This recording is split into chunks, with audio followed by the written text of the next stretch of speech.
Good morning, ladies and gentlemen, and dear students. Both efficiency and effectiveness of HR processes often stem from innovation and knowledge sharing within the global HR function. The combination of increasing global presence, pressures to reduce costs, and innovations in information technology have resulted in a perfect storm challenging the delivery of HR within multinational companies. On behalf of Asian Education Group, I extend a warm welcome to all present to the AEG HR Conclave 2.0, Recalibrating Efficiency for Business Growth, the Role of HR. This conclave intends to bring leading practitioners together on a single platform so that a meaningful dialogue is initiated for adopting the best international practices domestically. In a country like India, wedded to the concept of a welfare state, it has become even more important that these practices are adapted to local conditions to ensure the optimum impact on the lives of the masses and their dependents. Let's begin by invoking the blessings and the benign presence of Lord Ganesha. I request all dignitaries, our chief guest and guest of honor who are present virtually and our guests on the dais to join us for the lamp lighting ceremony.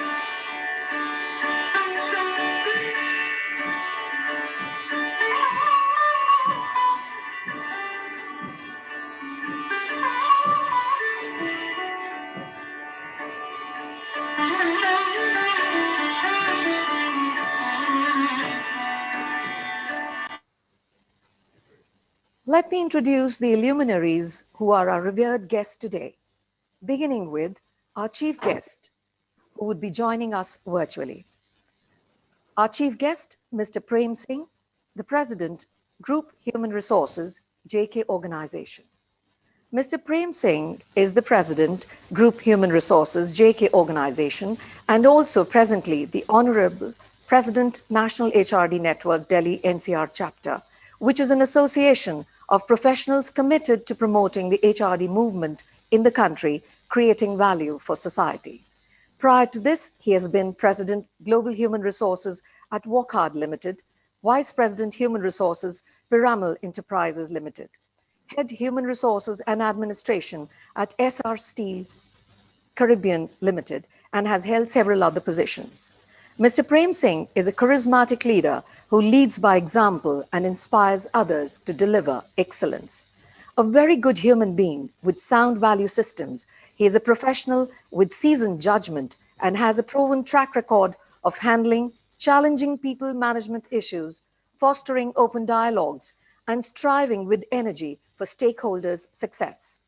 He has brought a sharp business focus to the HR function, and in high-performance organizations, he has displayed keen understanding of the HR role and deliverables. He also did a Six Sigma Green Belt project while at Owens Corning and raised the bar on HR deliverables and service levels. Mr. Prem is an excellent trainer and is an effective communicator. His humility, notwithstanding his many achievements, gives him a high level of acceptability. His people connect and customer-focused passion is evident from his unique interventions at the workplace. He believes in continuous capability building and himself extends mentoring. His association with diverse sectors in leadership positions has helped him in evolving into an all-round professional. He believes in nurturing talent and takes keen interest in addressing aspirations and apprehensions of people. His level of involvement, energy, and professionalism make him an effective leader and an asset to any organization. He believes in the ethos, there is no substitute to quality work and customer focus. He has several honors and awards to his credit. We welcome you, sir. Our guest of honor, who is virtually connected with us, Mr. Sanjay Kumar Verma, Vice President HR at Johnson Controls Hitachi India Limited. Mr. Sanjay Kumar has been in this current role of Vice President HR for the past 6 years. He has been heading HR, IR, and administration at JCH India Limited. He has been heading the HR function at Aisha Tractors and has also been head HR at TAFE.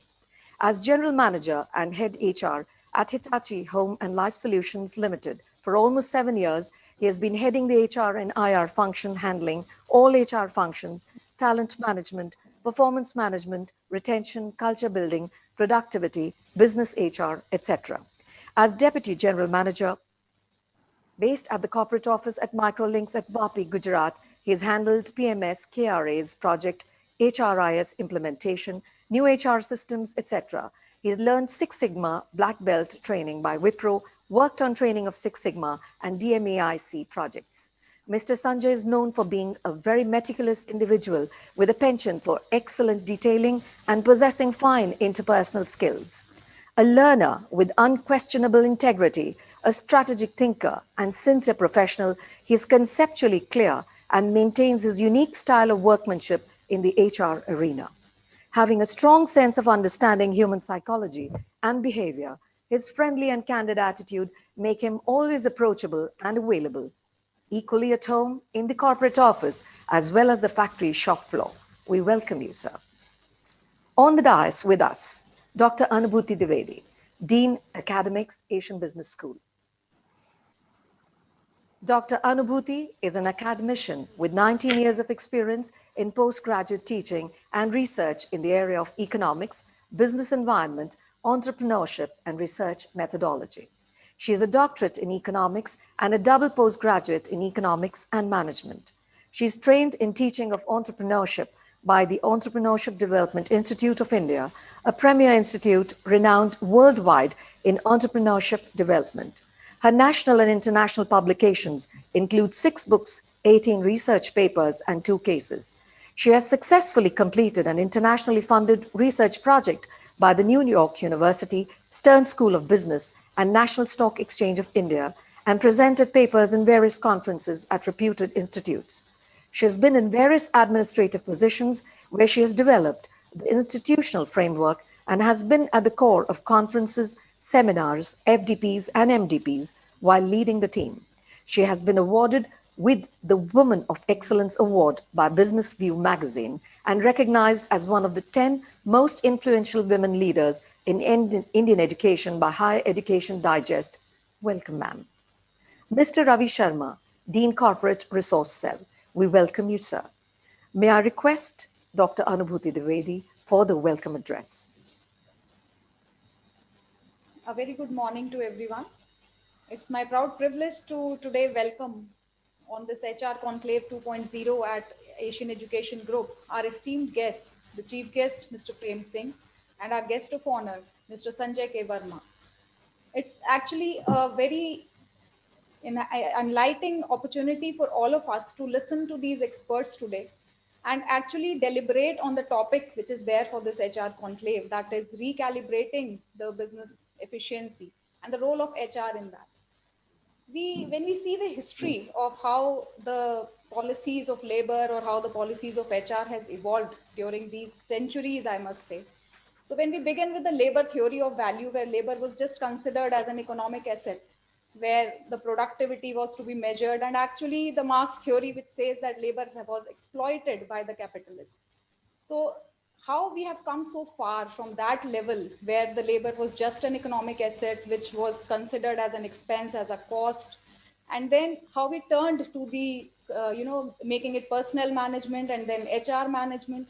And today we know the role of HR is so important in all the functions and in integrating the complete organization and its efficiency, that we actually have this onus, this responsibility as policymakers, as educational institutions, as the corporate, to actually delve on this and understand that how the human resources can be made more satisfied, how the talent has to be acquired and retained. And that is how we are today deliberating on this topic. Basically, the last year has been a year which has proved that this world is actually VUCA. that is volatile, uncertain, complex, and ambiguous. And what we actually require is complete recalibrating of practices to increase the efficiency. And the role of HR becomes very important because we talk always of the agile leadership, adapting to changes, technological embracements, and so on. And for all this, we need skilled workforce. We need good leaders who can actually make the change happen. And that is how the HR function becomes so important. We have industry stalwarts with us today throughout the day who will be deliberating on different topics. And we will be starting with a very enlightening inaugural session with our guests, Mr. Prem Singh and Mr. Sanjay K. Verma. So, with this note, I welcome all of you, including our guests, Dean CRC, Mr. Ravi Sharma, the faculty members, the guest participants who've joined us from throughout the India, and all our students. So I welcome you all once again. Have a very enlightening day full of insightful deliberations and great learnings. Thank you. Thank you very much, ma'am. I now request our chief guest, Mr. Prem Singh, President, Group Human Resources, JK Organization, for the inaugural address. Thank you very much. Good morning, ladies and gentlemen. It's such a pleasure joining with you this morning at this very important conclave. Firstly, my compliments to the organizers for having organized such a outstanding event. In fact, there couldn't have been a better time than this to organize a conference on this topic. I'll just take a step back and just share a research point. About a year ago, most of the discussions that used to happen in the corporates, in the consulting organizations, in most of the discussions, the focus was how do you design the organizations for efficiency? How do you design the organizations for efficient delivery and speed and quality? In last 1 year, after this pandemic that we have gone through, there is one more additional dimension that has come, and that is resilience. Therefore, I would like to compliment the organizers. When you say recalibration of efficiency, I think what you are trying to drive home a point is efficiency is fine, but along with efficiency, there is something else that has also become very important, and that is designing the organizations for resilience in addition to efficiency. My compliments to all of you. I think you are leading a very, very important dialogue by talking about recalibration of efficiency and the role the HR can play in the whole dialogue. Now, let's talk about the whole experience of last 1 year. A lot of people have called this last 1 year's experience, particularly after February, March, after the breakdown of pandemic, that this particular event has been almost like a black swan event.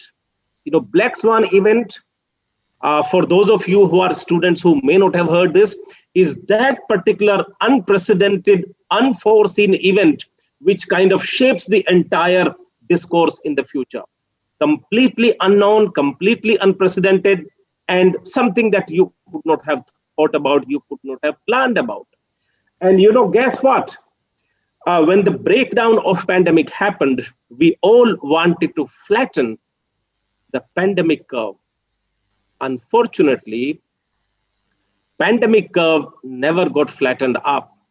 It continued to rise with an exponential rate.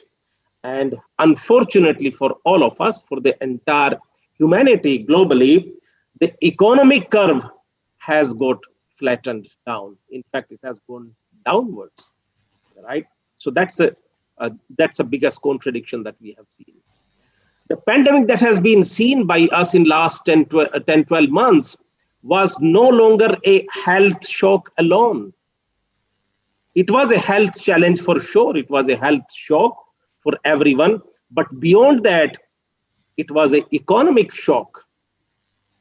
It was a social shock. It was a psychological shock. Just imagine those millions and millions of people walking on the roads in the search of their shelter, in the search of food, in the search of medicine, drinking water. And we all saw on the television the kind of mayhem these people went through. So it was a big psychological shock.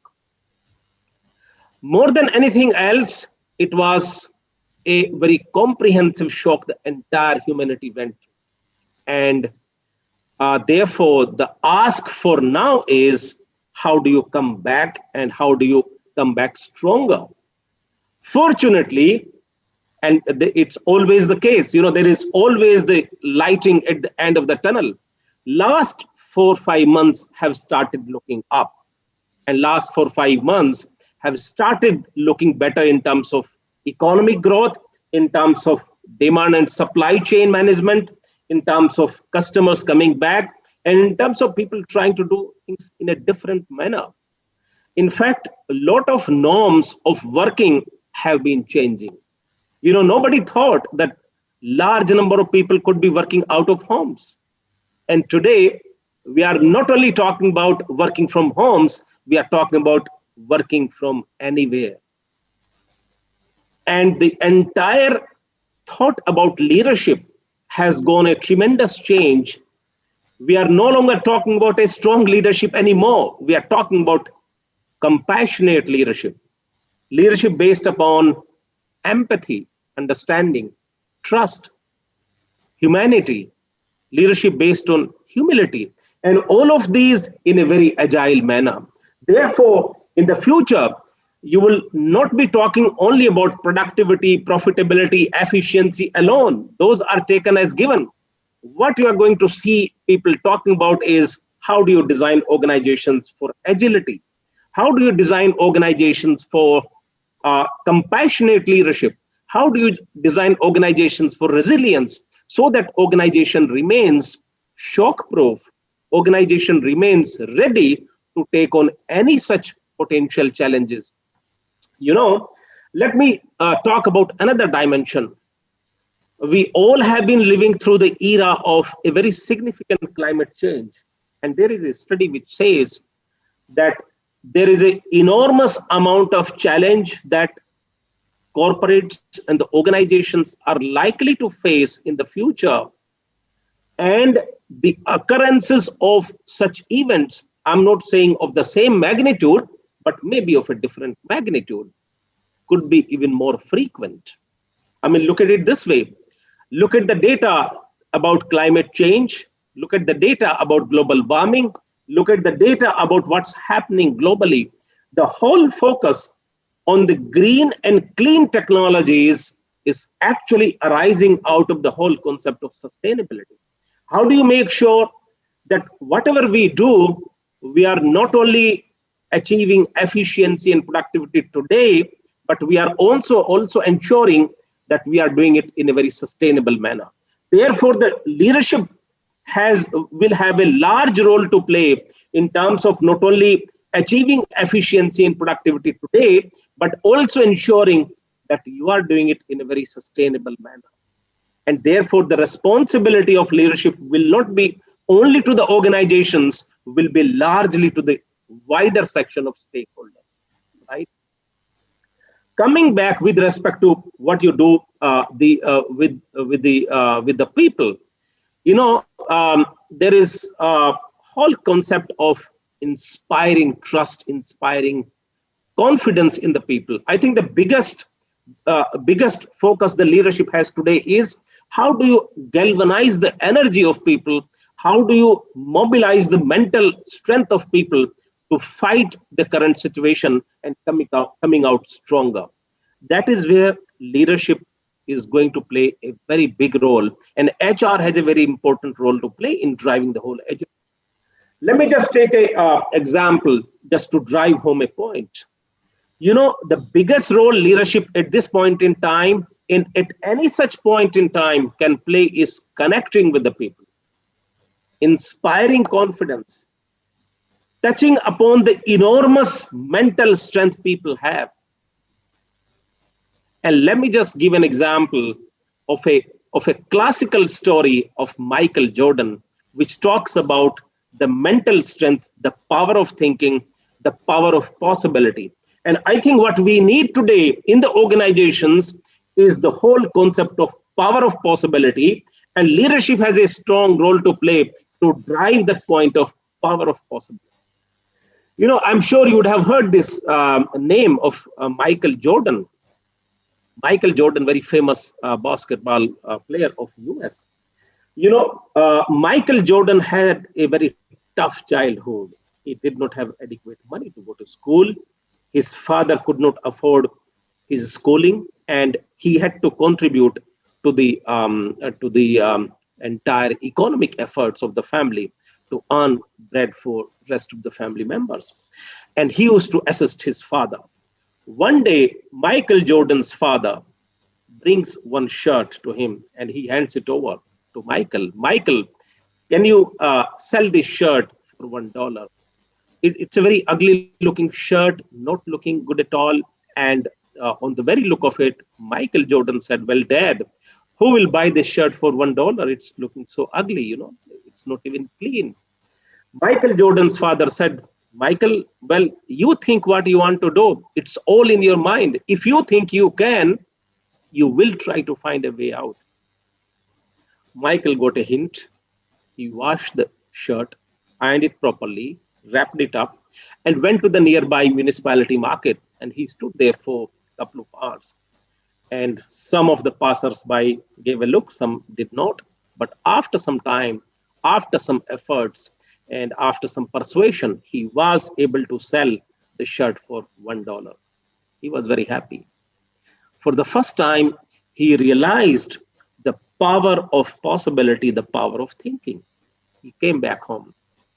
He was very happy. Few days later, his father brought another similar looking shirt. And this time, his father said, Michael, can you sell this shirt in $20? Guess what? Michael was astonished. Michael said, Dad, you must be driving me crazy. He said, yes, you are. I'm driving you crazy, and you are absolutely right. And but let me just remind you what I told you last time. If you think you can, you will try and find ways and means of doing this, and you will try to find out a very smart way of how you can get it done or how you can do it yourself. Michael got the hint. He again washed the shirt, and he just remembered one of his cousin sister was a very good painter. He took the shirt to his sister, got a painting of Mickey Mouse done on the shirt, took the shirt to an area where there was a school where the children of rich people used to come. And as the school was closed, he held the shirt like this, in front of the gate as the children were coming out. And guess what? Within few minutes, because children were very excited looking at the picture of Mickey Mouse on the shirt, and the shirt was sold in $20 within no time. Again, the power of possibility. But ladies and gentlemen, the story does not end here. There is more to come. After a few days, his father brings yet another shirt and says, Michael, this time, can you sell this shirt in $1,000? Imagine. Michael was almost like mad. He said, no, Dad, this is absolutely undoable. I can't take this. Michael's father said, well, Michael, decide for yourself whether you want to be a winner or you want to be a loser. Think hard. He challenged Michael. Michael started thinking. And as they say, जब किसी चीज को पाने की बहुत चाहत हो, तो कायनात भी आपको उससे मिलाने में लग जाती है. And exactly the same thing happened. Once you start thinking and focusing your mental strength and mental faculties on how you get there, the whole dialogue, whole conversation within your own mind starts. And the possibility thinking started in the mind of Michael also. And guess what? One day he saw that there was an advertisement in the newspaper that a very famous movie was being released, and the actress of that movie was coming into the nearby town for the premiere show. He went to the show. There was a big meeting that happened. There was a conference. Through the crowd, he made his way to the actress with the shirt, with a pen in the hand. And guess what? He got a autograph taken on the shirt with the signature of the famous actress. And in the management language, we call it as a value addition. There was a significant value addition on the shirt. And with the signature of the famous actress of that movie, the shirt went in $1,200. Just take a step back, ladies and gentlemen. It's the same shirt, same raw material, same person, same situation, but three different responsibilities. Reason? Because the way the problem was defined by his father, the way the targets were set, and the way he started thinking about possibility, I think that changed his approach to the whole thing. In the future, when we talk about innovation, when we talk about breakthrough innovation, when we talk about thinking out of the box, these are the kind of approaches we would be needing. These are the kind of approaches that will work. And I think the biggest role HR can play is, leadership can play is making sure that people are enabled, inspired, motivated to think possible. Many times when you get stuck up, you tend to give up. Some people don't give up, some people persist. And the difference between those who have been able to do a great job versus those who have not been able to do a great job, it's just in the mind. It just starts in the mind. The first step, first winning really happens in the mind. Very recently, just take the example of the latest cricket match the Indian team won, right? 36 runs, everyone out. Look at the emotional trauma the team went through. But what happened later? The team mentally decided that we are going to come back and come back stronger. So I think the first winning really happens in the mind, and then it happens in the field.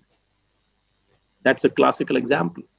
If some of you are the long runners, 10 kilometers or 21 kilometers or marathon races, you will realize that after first 3-4 kilometers, your body completely gets exhausted and you want to stop.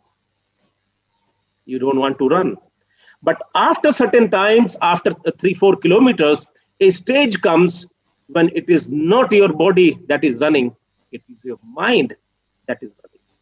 And therefore, ladies and gentlemen, the point that I'm trying to drive home is the role of HR is going to be driving a lot of thinking positive, thinking possible, thinking of a bigger outcome and surmounting the challenges rather than giving up. So therefore, the whole concept of compassionate leadership, agility, resilience, all of this is going to be very, very important. One another thing, if I can add to this, everyone, this is very relevant for human resources leaders, everyone has got strengths, everyone has got some unique areas of strengths. And a classical approach has been, focus quite a lot on the mitigation of the weaknesses. XYZ is the weakness, send him to some training programs, put through some seminars, put through some coaching programs, and let's try and address the weaknesses of the people. That's a classical approach of the performance management system majority of the organizations go about. My own personal example has been, it is no good focusing only on the weaknesses of the people. Great organizations are built by focusing on the strengths of the people, by leveraging the strengths of the people. 70-80% of the focus has to be on leveraging the strength of people and maybe balance 15-20% trying and working around the weaknesses. And I want to talk about an example, a research which was conducted in the University of Nebraska to drive home a point. You know, the University of Nebraska conducted this research on the speed reading. And based upon the speed reading, there were two groups that were defined. One was slow readers, second was fast readers. The slow readers could read as many as 90 words per minute. That was the slow readers, people who could read slow. The fast readers could read as many as 350 words, right? 90 words, 350 words. For the next 6 months, both these groups, slow as well as fast, they were taken through a structured program of 6 months, whereby they were given the structured training as to how you increase the speed of reading. And after 6 months again, the same test was conducted and their speed was checked again through the same evaluation. The people who were slow in reading, they improved their speed from 90 words per minute to 150 words per minute. The fast readers, and guess what? The fast reader went up, that particular group went up from 150 words per minute to 2,800 words per minute. 90 going to 150 and 350 going to 2,800 words per minute. Look at the quantum, look at the delta. So point I'm trying to drive home is if you focus on the strengths, the results can be multiple times. In addition to, instead of if you were to focus merely on managing the weaknesses. Therefore, many times we have to reorient our narrative, our approach to drive the efficiency and productivity. So the theme of the conference, recalibrating efficiency, that also would require the recalibration of our approach towards people, towards developing them, towards getting the best out of them, and towards the final outcome that we are trying to drive. Finally, I would also like to quote, and this applies to the current times even more. You know, majority of the organizations, the narrative, the dialogue is not so great. You know, a lot of people have lost jobs, a lot of business opportunities have been lost, and it's not a great story in majority of the organizations, in majority of the places. And therefore, the spirit, the overall sentiment is not looking so great in majority of the organizations, right? But the HR also has a role to play to inspire confidence and touch upon the intrinsic strength of the people, the enormous power the people have inside them. And at this point in time, I would like to quote what David Thoreau has said: what lies behind us and what lies ahead of us. I repeat, what lies behind us and what lies ahead of us are tiny matters compared to what lies inside us. And I think the biggest role HR must play at this point in time, trying to touch upon and draw upon the intrinsic strength of the people, like the case of Michael Jordan that I narrated in the story.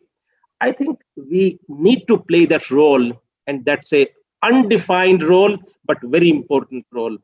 Nobody will talk about in the annual goal setting about this. Nobody will talk about the KRAs about this. But this is the unwritten, undefined role all of us as HR have to play, and the entire leadership team must play, in order for us to bring the best out of the people, so that the organizations emerge stronger. As individuals, we emerge stronger, and as leaders, we emerge stronger also. That is when real recalibration of efficiency would have paid dividends in terms of outcomes. Once again, my compliments to the organizers for having put together a wonderful conference. My compliments to you for choosing an apt theme, absolutely well timed. I wish a great learning day for everyone. God bless all of you. Have a great day. Thank you very much. Thank you very much, sir. That was aptly engaging and truly inspiring. So close to the human spirit and so close to the role of HR. Thank you very much, sir. I now request our chief guest. I'm sorry. May I request Mr. Sanjay Verma, Vice President HR, our guest of honor, to address the gathering. Good morning, everybody. Thank you for the opportunity given, and it's a great honor to speak in such an august forum. My colleague is there, Swati, who is just attaching a presentation. I have kept my talk focused on, as an organization, what we are doing, which is giving some idea about how we are driving efficiencies. Of course, during this crisis time of pandemic and before also. So I'll be talking giving some examples from some of the processes in HR that we drive, and how it is helping the organization in making it much more effective in the deliveries. We all know what has gone through in last 6 months. The pandemic has really tested all the managerial challenge, abilities and competencies of all managers.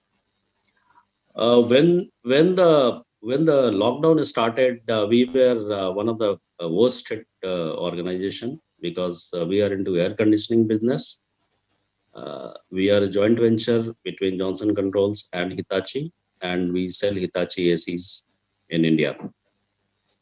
Now, if you remember, March end was the time when the lockdown was announced, and that is the time when we do most of the business, because summer picks up, and our main sales season is March, April, and May, and these were the months which were completely locked down and there was no business.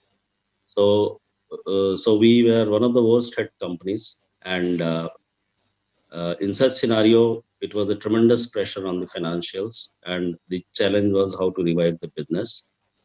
Now, of course, it was a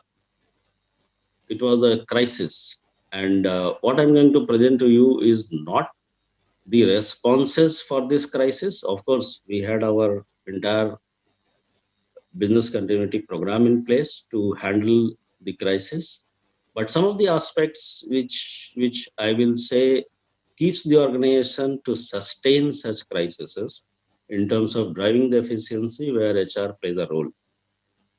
So let's go through some of the HR processes that we are running. Yeah. So we have a very high performance driven culture, as most of the organizations nowadays have their processes which basically measure the employees' performance and do justice with the high performers and retain them. We are running some of the programs in the name of Leap, Crusade, and Trend. Now, these are the programs which are completely focusing on the efficiency of the frontline.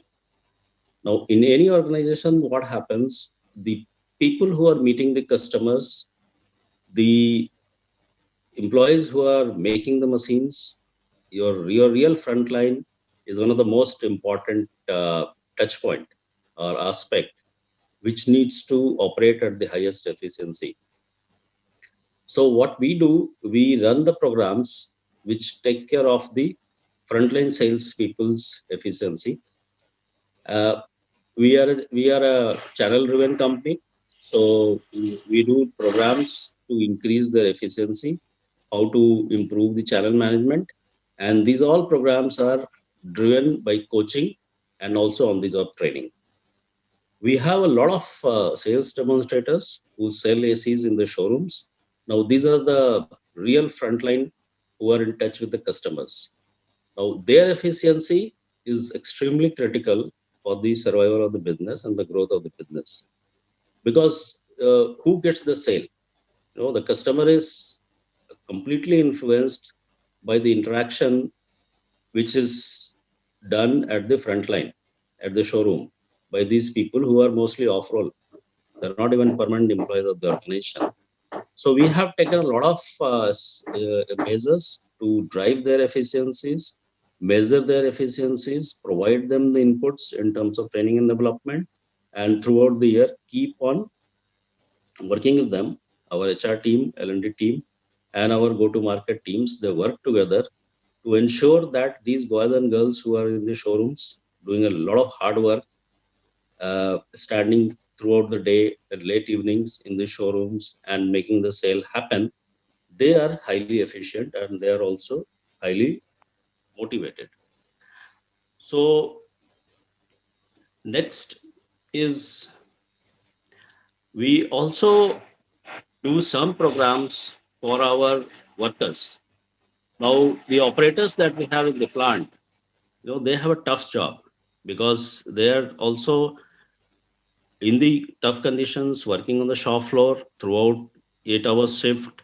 In summer season it's quite hot inside the plant. Now, how do we take care of their efficiencies? So we have done the skill mapping of all the operators, and we run throughout the year. How do we upgrade their skills? So a person who is working as an unskilled worker can become a semi-skilled and then a skilled worker, and the salaries and emoluments and the incentives are linked with that, so that even a unskilled operator also gets a chance over a period of time to have higher salary levels and a better career in the organization. So these are some of the examples I thought I'll share with the audience here to showcase that efficiency of the organization is not only the efficiency of the managers. Of course, we do a lot of programs with the senior managers for management development and their managerial skills development, but uh, having continuous focus on the core frontline and the touch points, which makes a big difference in the organization.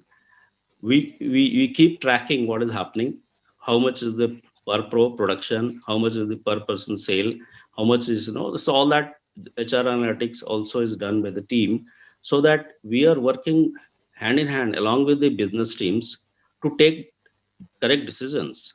Now what happens if there are some bottom performers, 10-15% people who are not able to perform up to the mark? You need to take care by their performance improvement plan. And of course, the people who are always regularly high performers, you need to keep them rewarded. Now this is nothing very different. This is done in most of the organizations. But what we have experienced is that we kept on doing throughout. We kept on running programs which are in line with taking care of the efficiencies, encouraging the high performers. If you see here, we have a sales sprint program which tracks this efficiency of the sales employees in sales and service. Now, this also rewards an employee who is a consistent performer. So it's not only 1 month or 2 months of good output. A person gets rewarded. It's a quarterly recognition. So every 3 months in the quarter, if somebody has done absolutely brilliant, the person will be diamond. So these are the some of the examples by which the company is consistently tracking high performance, good performance, and enabling employees to come to some of these categories. A person who gets branded as a gold or a diamond, always there is a competition by others to also come in that group, and we also are very careful about giving public recognitions. So whenever there is a good performer or a high performer, it is important that the person is publicly recognized. A monetary reward is may not be so important. Compared to that, any employee feels good if a MD or any senior person publicly gives a reward. Some of the concepts, if we talk about the efficiencies in the organization, one of the very important aspect is the role clarity of role and responsibility. Now we have processes to ensure that all the KPIs are written clearly, 100% objective, and also target driven. So smart goals are there for all the employees, and you know most of the conflicts arise when there is a uh, when there is a unclarity of the roles, or there are roles which are overlapping with each other. So we are careful about it, and we have a clarity of role of the employees so that people know what they're supposed to deliver, and there is no overlapping. Everybody has a very very independent kind of working. Performance evaluations are done twice a year, annual and half yearly, and there is a performance improvement plan which is rolled out for the people who are at the bottom 10 or 15% of performance. These people are supported a lot by HR. So we just don't let them go, or don't just straight away put them on exit plan. There is a humane angle. We give them chance to improve, and if they are improving performance, they come back to the normal league.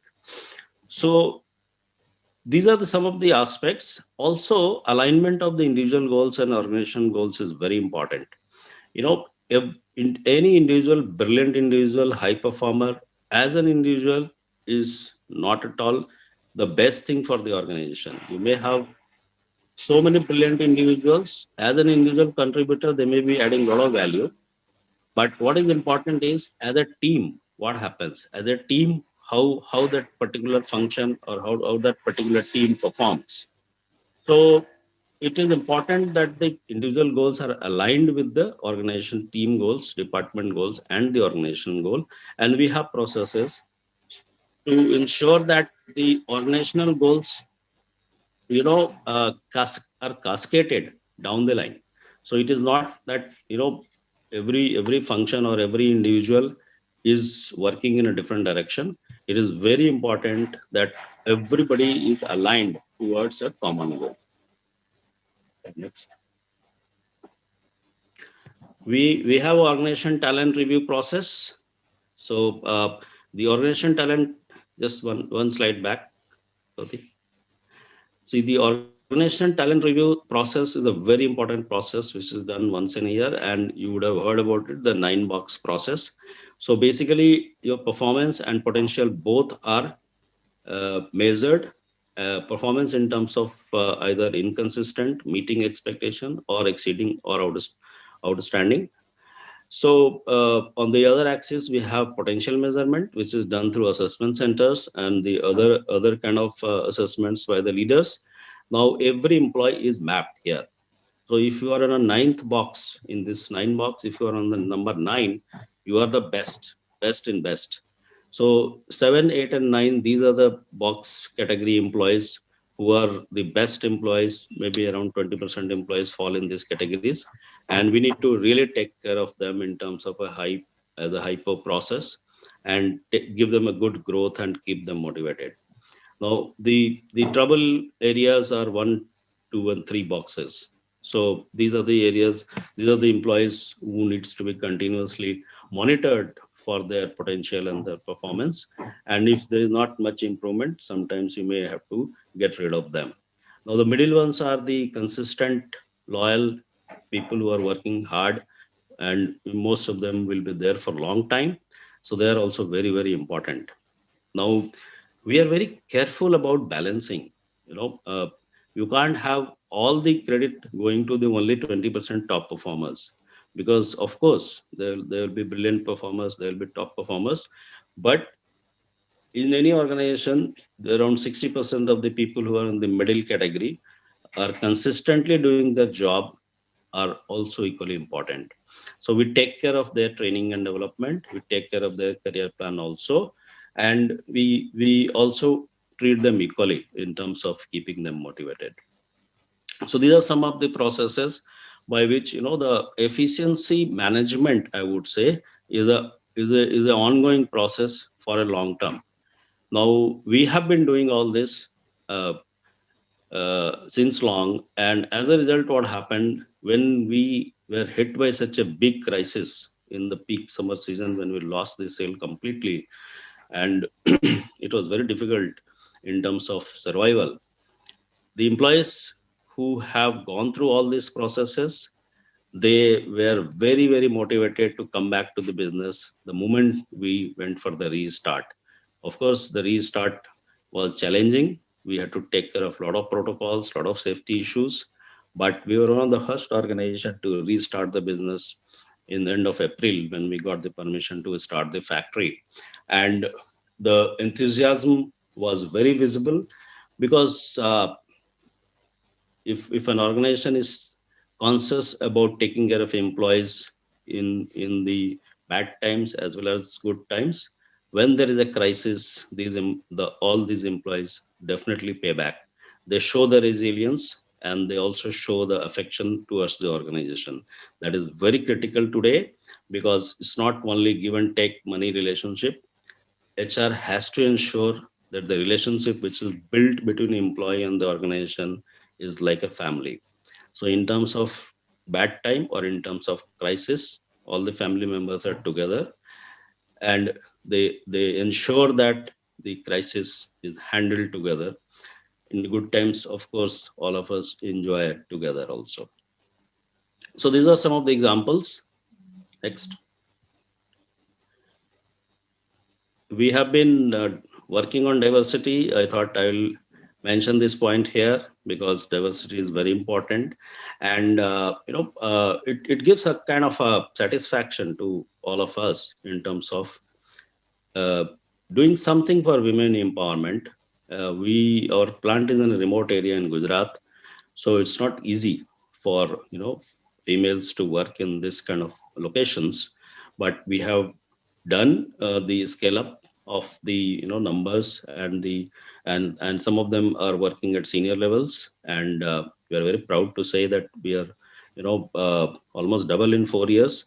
We also in diversity, we also added a new dimension to our organization.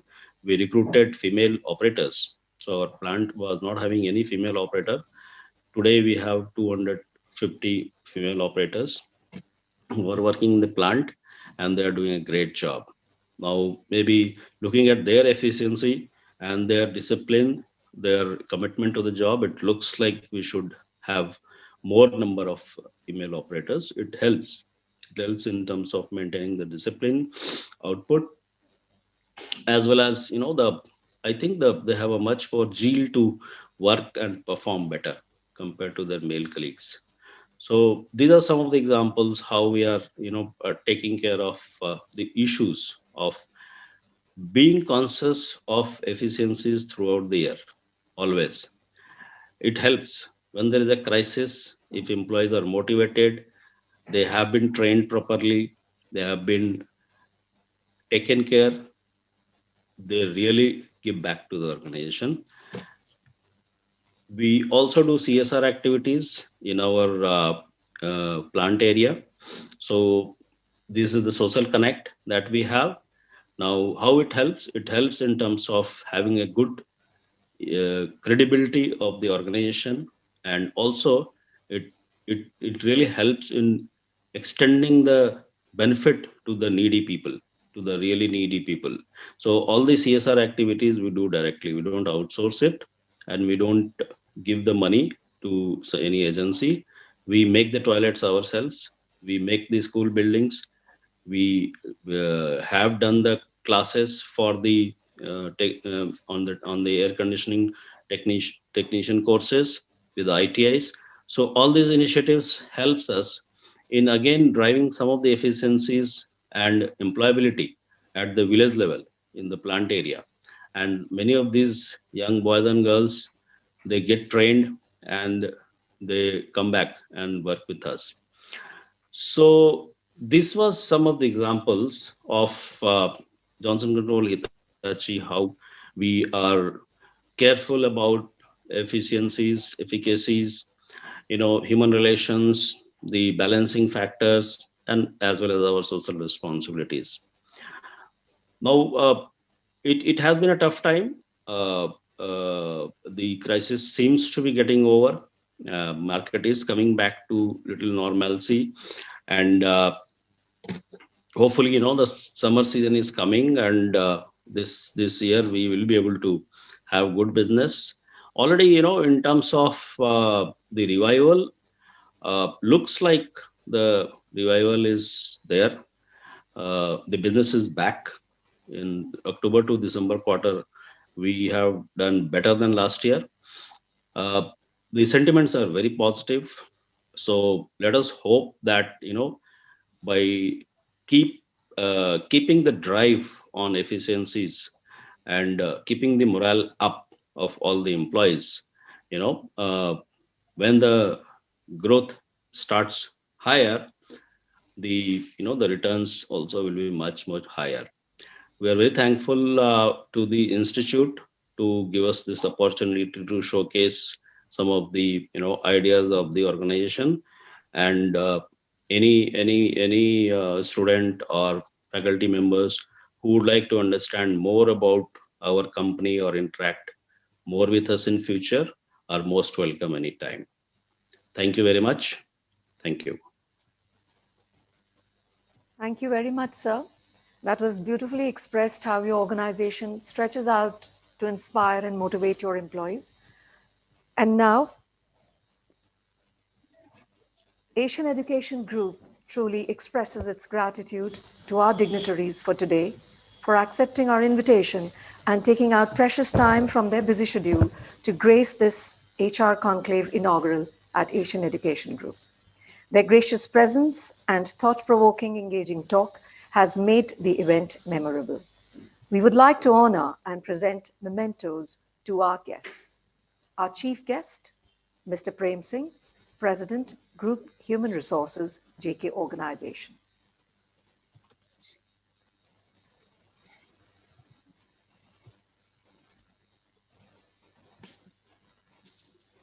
Our guest of honor, Mr. Sanjay Verma, Vice President, HR at Johnson Controls Hitachi India Limited.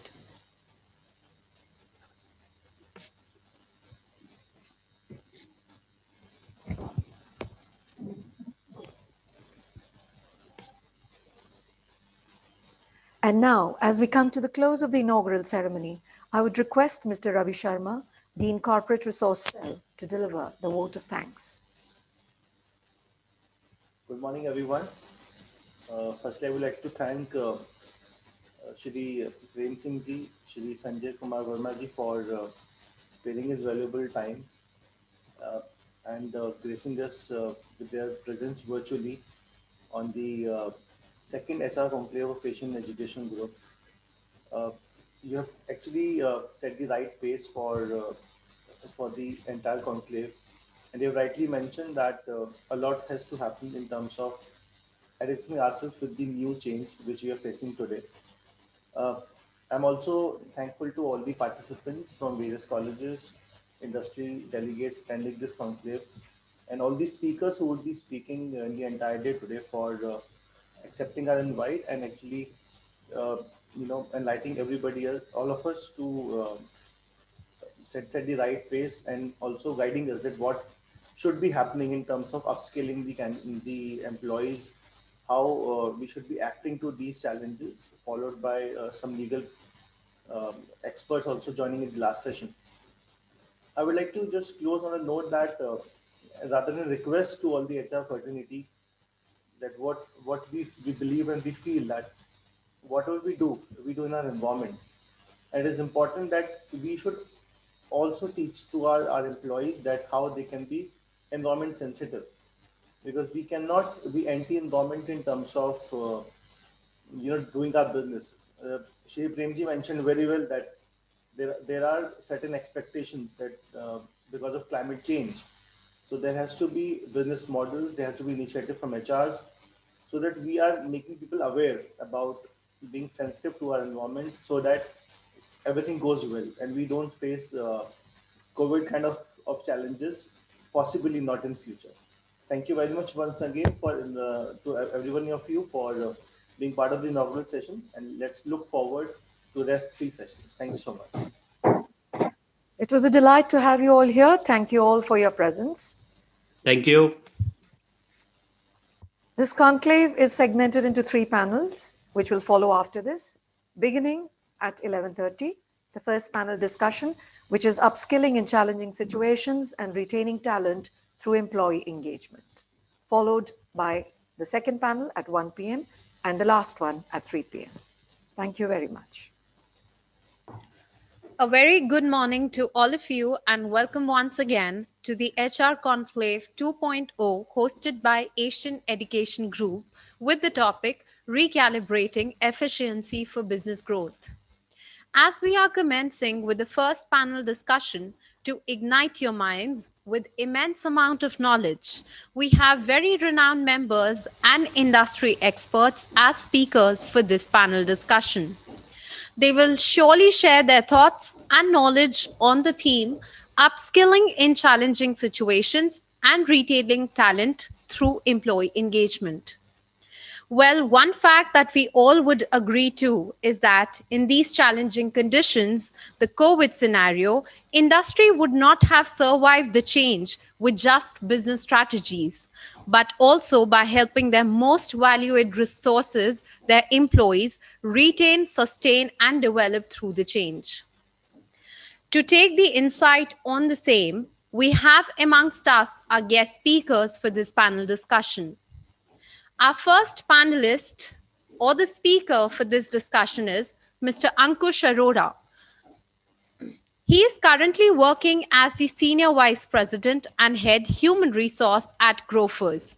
In the past, he has been a part of various reputed organizations such as Havells India Limited, Jubilant Life Sciences Limited, SAP Labs, L&T Infotech Limited, amongst the others.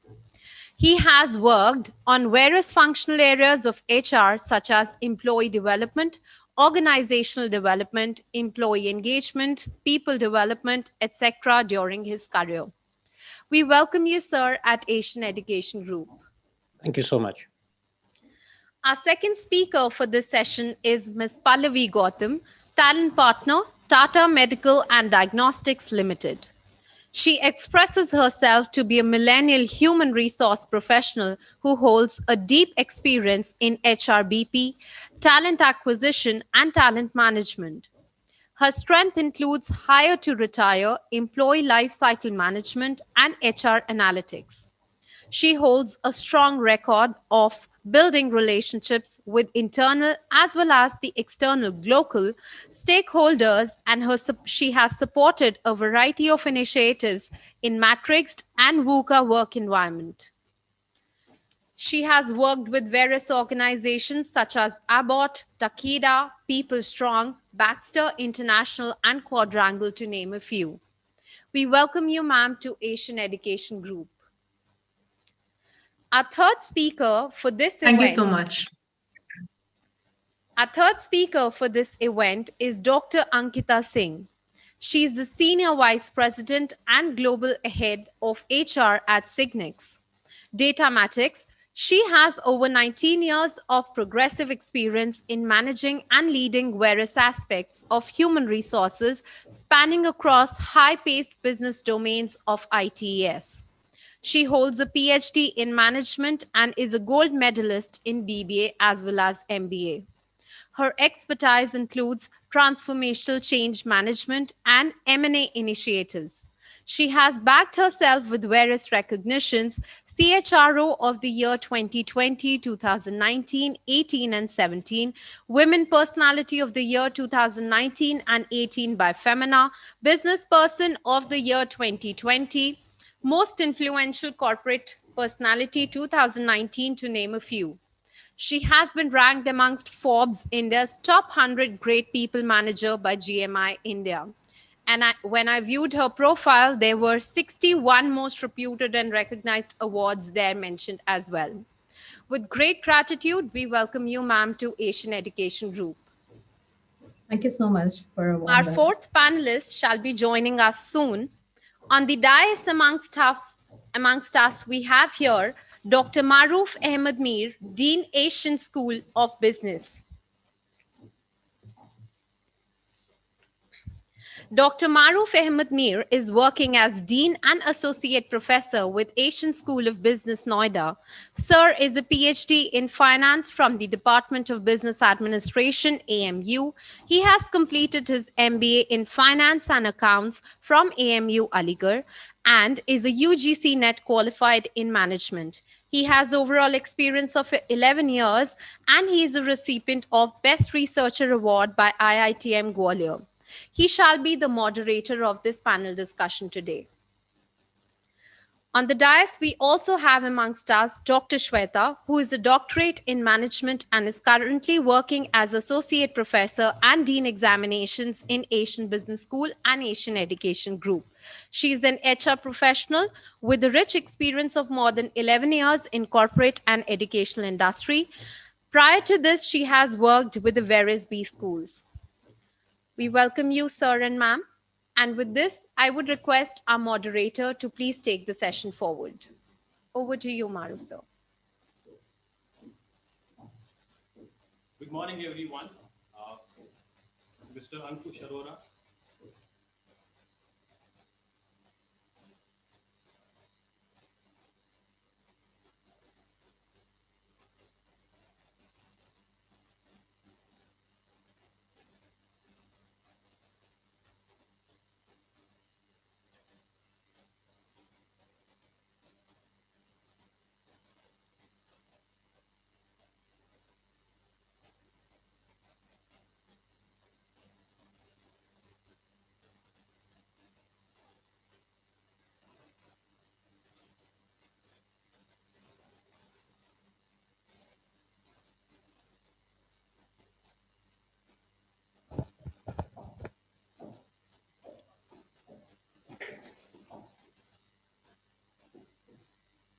There was a glitch because of voice. So good morning, everyone. And I welcome everyone for this session. Firstly, I would like to welcome Mr. Ankush Arora, Senior Vice President, HR Growers, Ms. Pallavi Gautam, Talent Partner, Tata MD Check, Dr. Ankita Singh, Senior Vice President and Global Head, Signex. And with me from the campus, we have live with me Dr. Shweta Batra. She is Dean for Examination. I welcome everyone to the first panel on upskilling in challenging situations and retaining talent through employee engagement.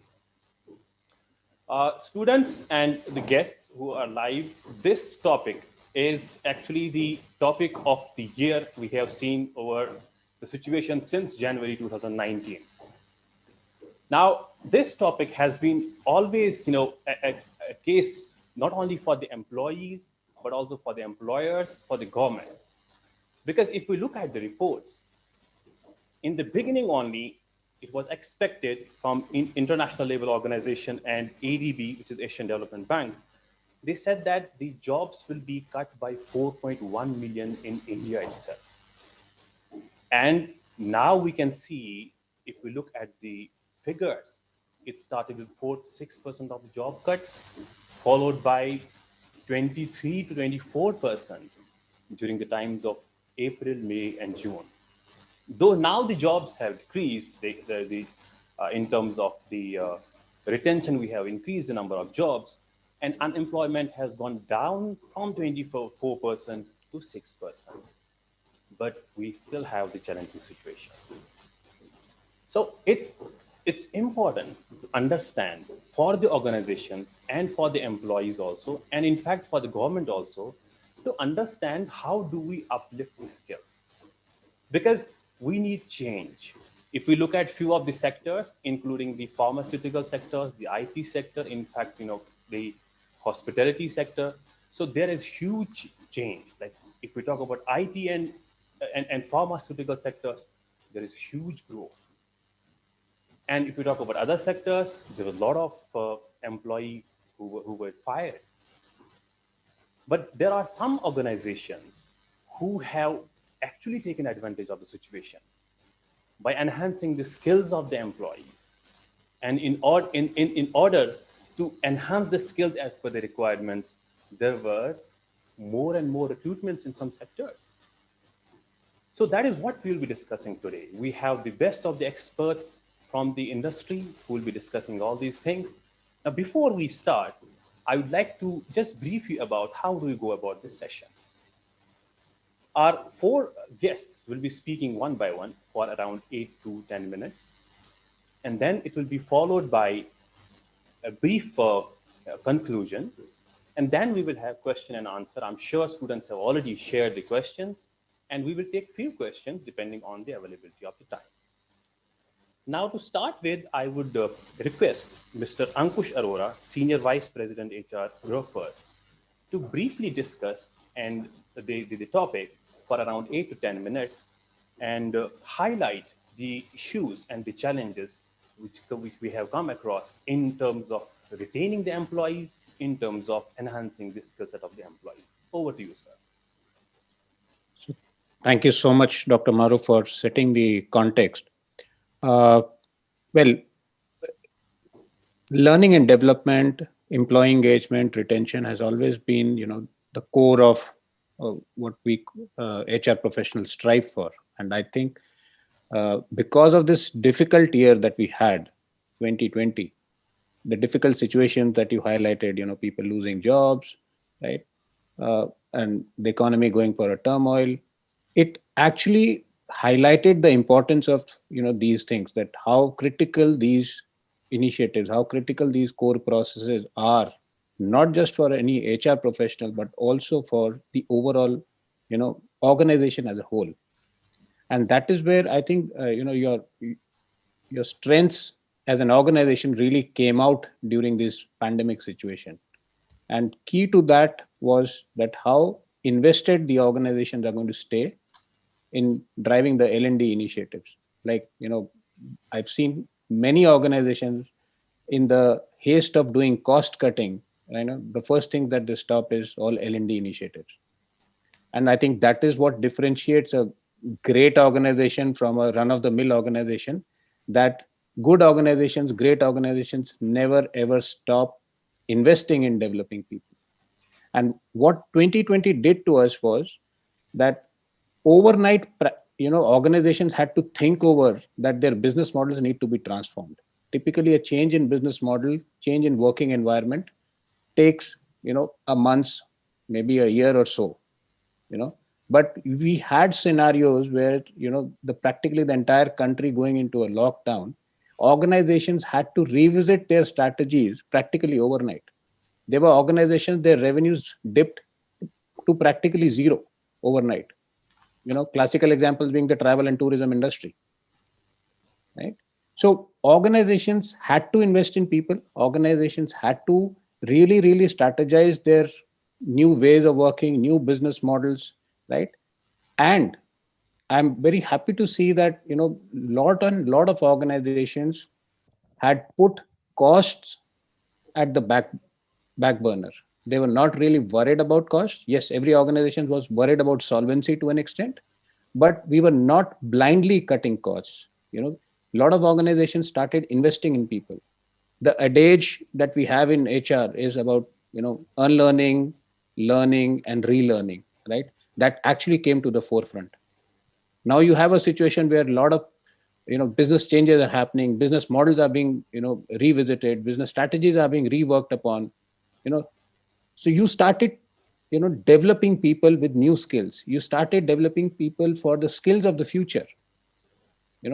We are all like, in a normal scenario, this, I'm sure this conference would have happened in a nice plush hotel or your campus. We would all have met in person. Now, this is the reality that we are going to live with, at least for a few years to come, right? How do you prepare your people to work in a remote environment? How do you prepare your managers to handle teams virtually? How do you prepare your team members to drive efficiencies and productivity while they're operating from a remote location? How do you ensure that communication flows is seamless, right? So a lot of organizations invested on technologies, invested on customization of learnings, and some of the good organizations went a step ahead. They started involving the employees themselves in their own learning journeys. So rather than imposing a learning journey on an employee that for the next 6 months, this is your learning roadmap, we invited employees and said that, please tell us, what do you want to learn? This is the real business scenario that we have. This is how we are going to operate for the next 1 year. Most of us are going to work remotely. Let's figure out a learning plan for each one of us. On the skill aspect, I think we as an organization, what we did, and this is something that I'm really proud of, what we did, we started identifying the core skills that are required for the sustainability of an organization. And how many such people do we have in the system? And if I have to grow from X to 2X, how many such people do I need? And during this entire episode, we always had a preference of building talent internally rather than buying talent from outside. So typically in a L&D or a talent development scenario, you always have this dilemma, build versus buy. Building is a slightly longish, it's a painful process. Buying talent is easier, but it's costlier. But what we took a call that we will focus on building talent internally. We will prepare our people for the skill sets that they're going to need in future. We will prepare our people to work across functions. Classical example, and this is not something that I'm talking of our corporate employees only. We instilled this technology in our contract labor that is working in our warehouses, who's delivering the orders. So today, if I have someone who's coming to deliver a grocer's grocery order at your doorstep, he's actually skilled enough to ensure that if required, he can actually work at a warehouse, pack your orders, bill your orders, and do a quality audit of your order as well. So we started training people on multiple skills, which are aligned, which are related to their learning growth path. As far as retention and employee engagement are concerned, I think they go hand in hand. Each, feeds upon the other. What I think where as most of the organizations falter is when they undermine the importance of employee engagement. I'm like, today, if I ask anyone what is employee engagement, most of the answers that I will get will be around celebrations, birthdays, the fun activities, right? Your bay decoration, Diwali, Holi, etc., etc. Whereas if you look at today's generation that we are handling, right, they don't look at employee engagement only in this aspect. This is an important element. They would like to have a lighter moment, some fun element at work. But the generation that we are dealing with, millennials and the generation after that, they don't look at employee engagement with this lens only. They talk of learning opportunities at the workplace. They talk of growth plans. They talk of careers. They talk of mobility. They talk of cross-functional experience, right? And if organizations start investing in these aspects of employee engagement, you see a far, far better retention, right? We talk of, pay parity. Now, if you take care of these things, you will see a far, far better, solid, cohesive retention in the organization. See, nobody will join an organization for the birthday parties that you have. People will join an organization for the career that you are going to give, right? And in my aspect, in my view, employee engagement starts right when you approach a candidate or a prospective candidate for an opportunity. And for the B school students, I ask a very fundamental question. Which is the dream company that most of the students would like to work for? And the answers will be like Google, Facebook, Microsoft, Hindustan Lever, so on and so forth. Now, for me, these students have not worked there, but still these organizations have managed to carve out a space in the young minds. That is the next level of engagement. The policies that they have, the benefits that they offer, the learning opportunities that they offer, right? There is an entire machinery of employer branding that we call, right, which is working behind the scenes. The blogs that people write, the LinkedIn pages that organizations maintain. Now, these are all done to engage people. Now, engagement could be for your current set of people, The next level of engagement is actually to your prospective employees. So for me, employee engagement is much, much more than the fun, the lighter moments.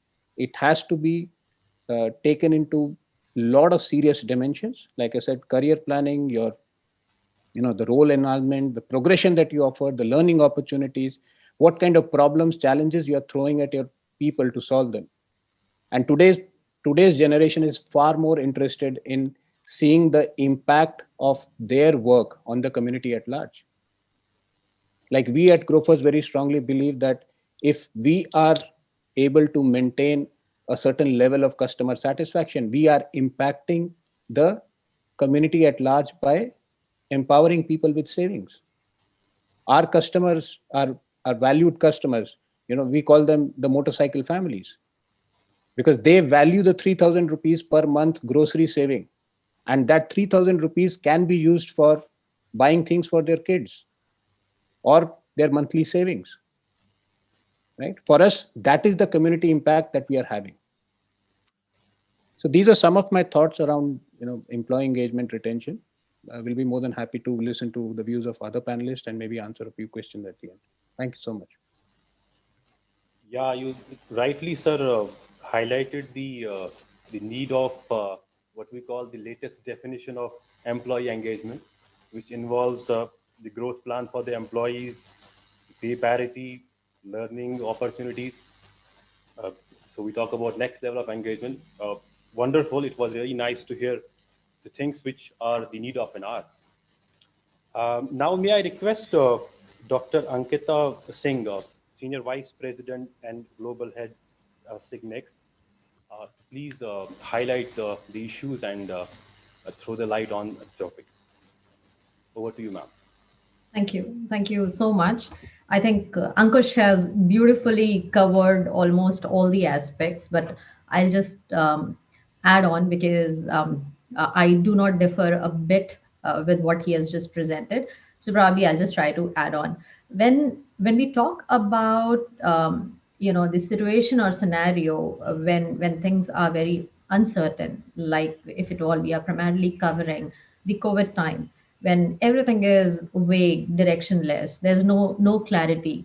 More than that, if at all we decide certain things and we change our entire system with respect to learning and development, upskilling, reskilling, employee engagement, probably after 2 months we would realize that even that's not valid looking at the current situation, because things are drastically changing at a pace which is humanly probably a little difficult to follow or keep a pace with.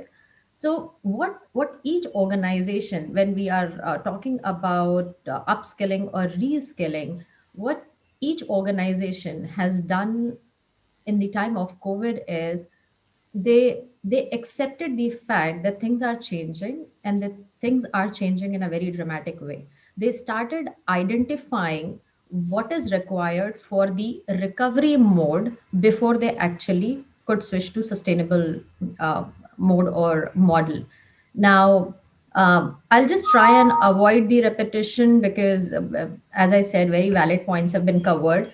One thing that came up very clearly when we talked about upskilling or reskilling, people always knew that how important it is to possess technical knowledge or technical skill set when you are hired for a particular profile. Obviously the greater expectation is how good you are with the defined KRA or the job description. Now when we talk about today's skill set, or when we are even talking about our internal workforce getting reskilled, we are talking about forever skills in the business model which has already been included, like digital literacy. I don't think before COVID or before a situation like this, we ever gave so much importance to the virtual world, which is now considered as a real world. Now, everything is happening. And probably earlier, how the reception would be, how the working space would be, how the cafeteria would be. Now, the more concentration is on how an individual will be welcomed through this stream. This has become more real. So to to the level this has been seriously taken, where each individual has been requested or has been asked to take digital literacy as a forever skill. Now, higher cognitive or your social skill or emotional skill or adaptability or resilience. So, if at all, I'm sure I'm not the first person. Probably, if I ask everybody present in the room, tell me one skill set that you must have heard from most of us, that will be the top future skill. I'm sure 80% of us would say empathy. Now, why 80% of us are saying empathy? Because when we are talking about difficult situations, when we are talking about future, when we are talking about recovery or survival, we know that we have to understand each other in this system. As Ankush very beautifully said, if a person is in the organization, obviously that individual is there to contribute. But how are we enabling as an organization, where the employee is able to give 100% or probably more than 100% to the organization? So, protecting learning budgets and at the same time using it or allocating it to the right and relevant skill set is really very much required in the time of uncertainty. And um, I would not say that most of the organizations are not doing it. Probably few were forced, few adapted it quite early, but everybody is on that path. Now, if at all you ask me personally how reskilling or upskilling model should be, I would say first it has to be adaptable. As I mentioned, things have not only changed, but things are changing every single day. So if I feel that I have already reached the best model, or this probably is the best model for my organization, that's gonna be a myth for me and for the entire organization, because tomorrow is going to be a new day with new requirements from the entire world. So maybe whatever is the understanding, we become the best of it as on today, but it has to keep changing as and when required. Second, after adaptable, I would say it has to be monitored. When I say monitored, we have seen a lot of organization, when we counsel or when we sit with them just to understand their plan for the year, they say that this is what we have planned, or this is the agenda for next 9 months, and we have decided this will be the series of activities or series of trainings that we will be doing. That's completely fine. You always have to have a short term and long term goal when you're talking about your internal initiatives. But when I say it has to be monitored, please don't shy away. Please don't walk away from looking at it every single day, and keep changing it as and when required. Third is tailored, where we all know that we are handling a multi-generational workforce in almost all the organizations. Few organizations may have 5 to 6 generations working at the same point of time. At least 5 generations, I know they, even I have the same kind of setup. It's really important not to assume and categorize primarily on the basis of age or numbers of experience, years of experience, or the generation. I think with the help of technology, when we are talking about upskilling or reskilling or learning or unlearning, it's really important the organization's model should be more individual, personalized than general. Now, when we talk about impact of technology, I think it has enabled us to that level where we know which are the trainings where we need one-to-one interaction and we want people there physically. We know who are the employees who would want to take training at their own pace for 5 minutes, 10 minutes whenever they have break. Who are the employees who would want to take trainings at a stretch for 4 hours and just finish it off. So if at all you want to make it more effective, it cannot be generalized. It has to be tailored as per the requirement of the individual to the extent possible. Last, when I talk about the model, I think it has to be relatable to your organization, relevant to your organization. Just because the trends are such that things are changing and it has to be adapted, I would say everybody has to prepare their own mix, understanding the culture of the organization, their culture of the organization, their employees, their need, their market, client, in a way, all their stakeholders. So you may see 100 better options right in front of you, 10 current trends which are followed by top organizations, but that doesn't mean that you just have to close your eyes and pick up those models and try and replicate. You have to define system for yourself which will yield the kind of result you wish to get from the design model. Now, these were the four pointers or the model around which we plan, at least in our system or our organization. Now, one query or question when we have taken up this topic in other sessions, employees, students, they ask how companies will help, who owns the responsibility. um, when we talk about upskilling or relearning, unlearning, I think definitely organization will have its own part to play, but there will always be restrictions. They will have a business model around it. They will give anything and everything that is required, which will be supporting the business. Does that mean that individual has to just follow the plan that is laid down for him or her? Probably not.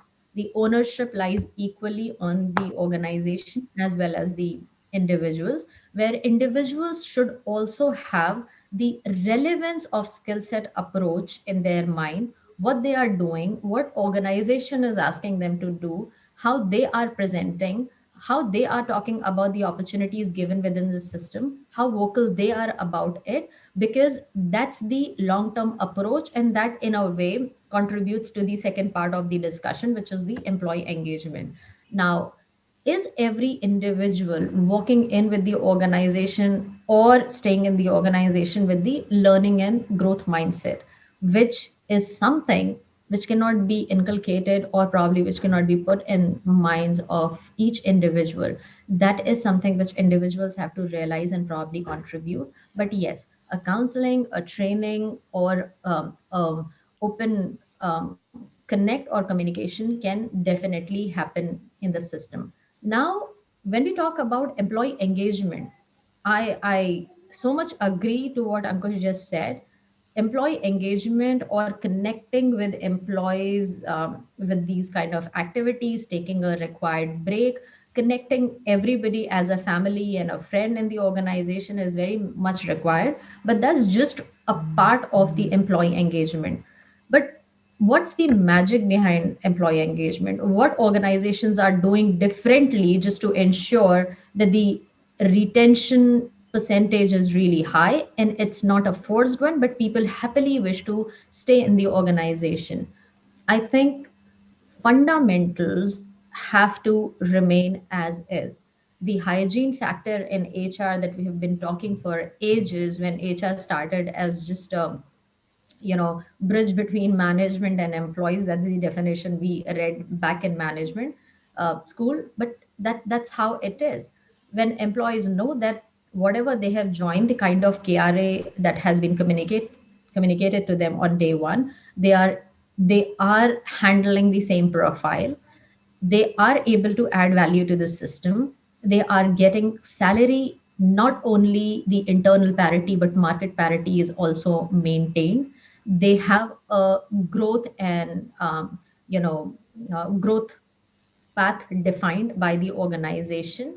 The vision is very clearly communicated, the purpose is clearly communicated, and at the same time, which is the most important thing, when we talk about communication, collaboration, or the connect between the organization and the employee, I think it's really important to tell employees what the organization is doing, what's happening in the system. So if I mean, just to summarize, at least this 8 minutes, if we talk about COVID, I'm sure each organization tried their level best to retain employee and to tell them what's happening. Many organizations were successfully able to do it because they were giving the right answers to the right questions. They were being true to the system, they were being true to the employees.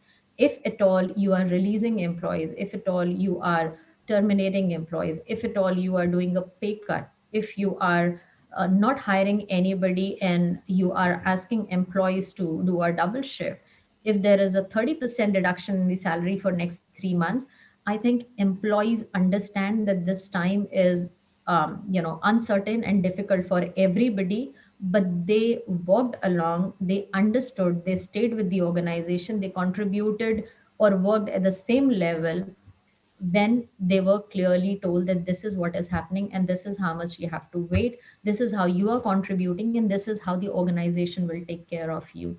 um, to conclude, I would say when we talk about employee engagement, it becomes very easy when we start treating individuals as human beings. We know that we hired them for a purpose. We told them what is expected from them. We promise something that will be given to them. If these three things are taken care when they are in the system and they are growing along with the organization, I think that's the best form of employee engagement, and there's nothing actually to fear, neither for the employee nor for the organization. The things remain intact, and the system grows with the people who are working in it and with the system. So that's all from my end. Uh, Thank you, Dr. Ankita Singh, for the nice words. I mean, you highlighted the importance of reskilling through digital literacy and a model you called individual relevant models for everybody, for every employee. Wonderfully talked about the other side, which is very much required these days. Um, Now, next, we have, before we move on, we have been joined by another guest. So, Ms. Garima would brief about it. Thank you so much, sir. So before we move further with our panel discussion, we have our fourth guest speaker also who's joined us. He's Dr. Amit Parinja, Director, Global Learning and Development, Group Corporate HR, Tata Communications Limited. A recipient of Most Honored Rewards, Man of Excellence 2020 by Indian Achievers Forum, the Most Admired Global Indian 2020 by Passion Vista magazine. He holds a doctorate in management and postdoctorate in human resource management. He's an honorary chairman the Institute of Management Consultants of India, Delhi chapter. He has backed himself with many certifications, certified L&D professional by GSDC, certified member Harvard Square Leadership Excellence Circle, certified life coach and executive coach by ICF. He has been with various top-notch brands such as Tata Communications, Vodafone, Singtel Global, Reliance Communications, etc. We welcome you, sir, to Asian Education Group. Thank you, ma'am. Thank you so much. My pleasure to be here. Thank you, sir. And I would request Dr. Maruf to please take the session forward. Okay, so moving forward for the discussion, I would request now Ms. Pallavi Gautam, Talent Partners, Tata MD Chef, to please share her views on the topic. Over to you now. Okay, thank you so much. So first, I would like to thank the organizers of this conclave for inviting me for such an interesting session. And I think today's topic, upskilling in challenging situations and retaining talent through employee engagement, actually can be broken into two sections. And I would like to share some of the questions as an HR we have, and of course, the possible solutions. And I think Ankush and Ankita have already shared beautifully the most important questions and also their solutions. I think as an HR, we all agree to their ideas.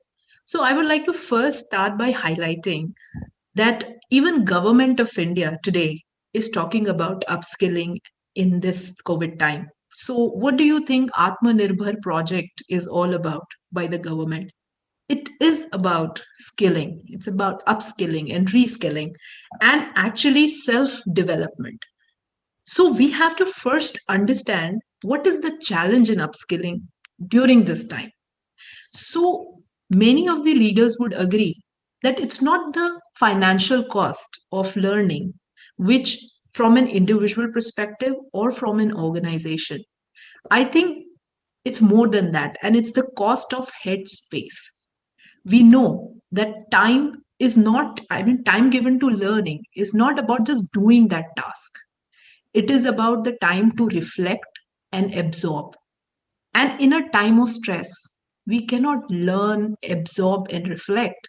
All we can do is adapt and survive, as pointed out by Ankita. So, in an economy which is slumping and job insecurity is there, people do not have the headspace to learn. And then we are trying to push people to do more with less, working crazy hours in and around home. Cost to learn is a lot more than the financial or monetary cost. And we really need to address the fact that we want to develop a growth mindset in people. And I agree with Ankita that empathy is another skill that we should have. Another skill that we need to understand and work on is physical and mental well-being during this stressful time.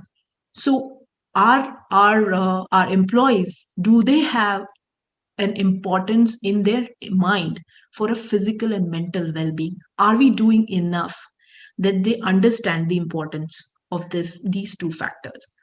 And of course, another question for our HRs or challenge is that our business is transforming at such a rapid pace that I think at the start of this pandemic, we didn't know what's hitting us.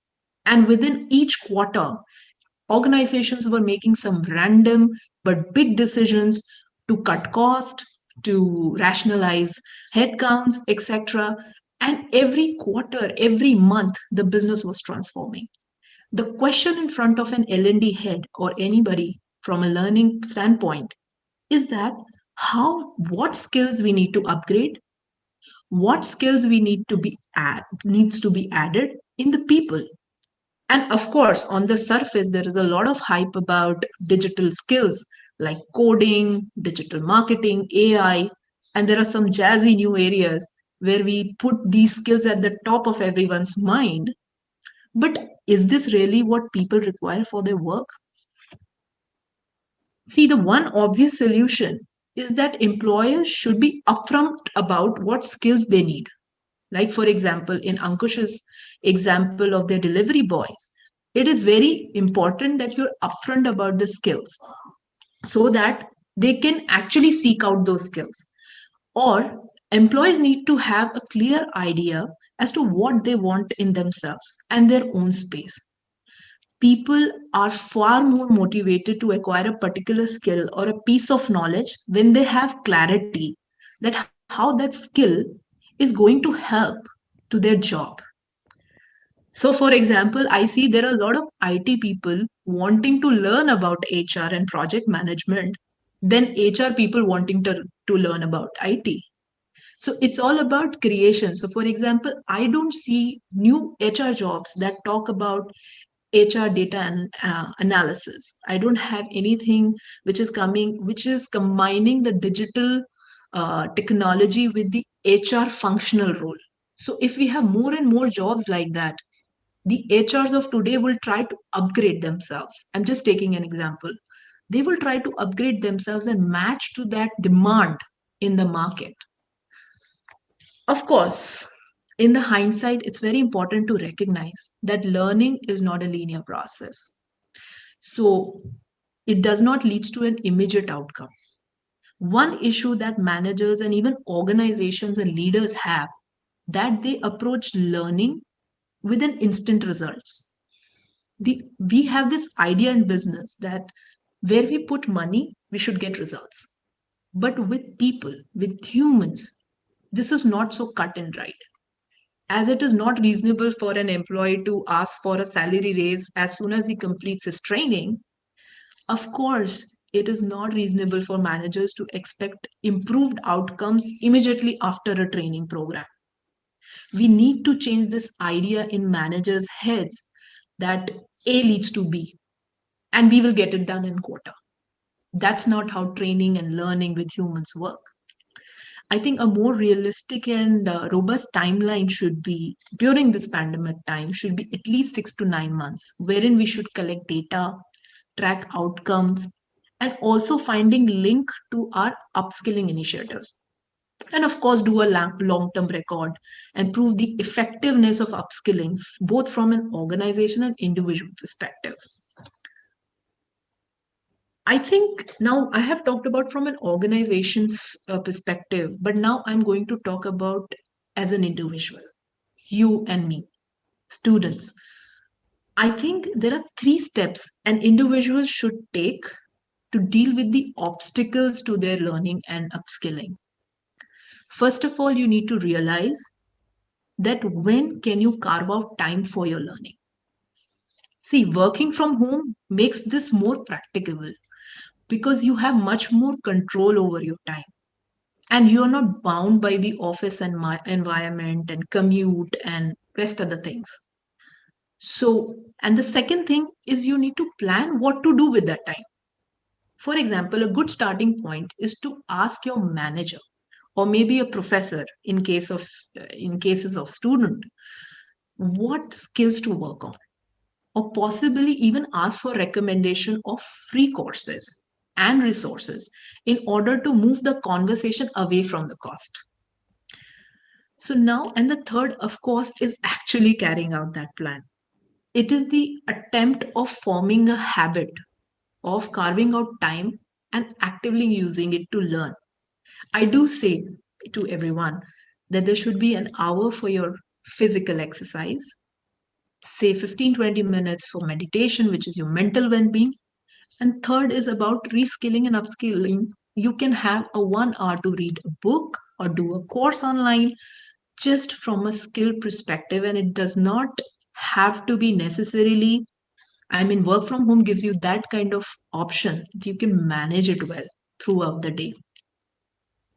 Another important factor is that leaders, for example, in any organization, if there is a leader who is a role model or an aspiration, then of course, definitely that will be critical because humans are naturally influenced by success. And when they find that the leaders are someone who believe in continuous learning and they have the evolving motivation to learn, then this again becomes higher. Leaders need to emphasize and re emphasize the need for taking ownership for learning and career. Learning agility should be mandatory for survival. And this lesson needs to be continuously drilled down into the organization. And leaders should also create platforms and opportunities to learn and recognize people. And they should celebrate people and learning experiences and their learnings through shared communication, town halls, and everything. So these things needs to be done when it comes to the learning phase. So now to the second topic of employee engagement. I would like to start by a quote by Maya Angelou, an American poet and a civil rights activist, who famously said, "People will forget what you said. People will also forget what you did. But people never forget how you made them feel." I think the notion of employee engagement is a little redundant now. And it now is about employee experience. I think as an HR, we all will agree that we have moved on from employee engagement to employee experience, which is more holistic in its approach. It is actually a concussion of 3 elements.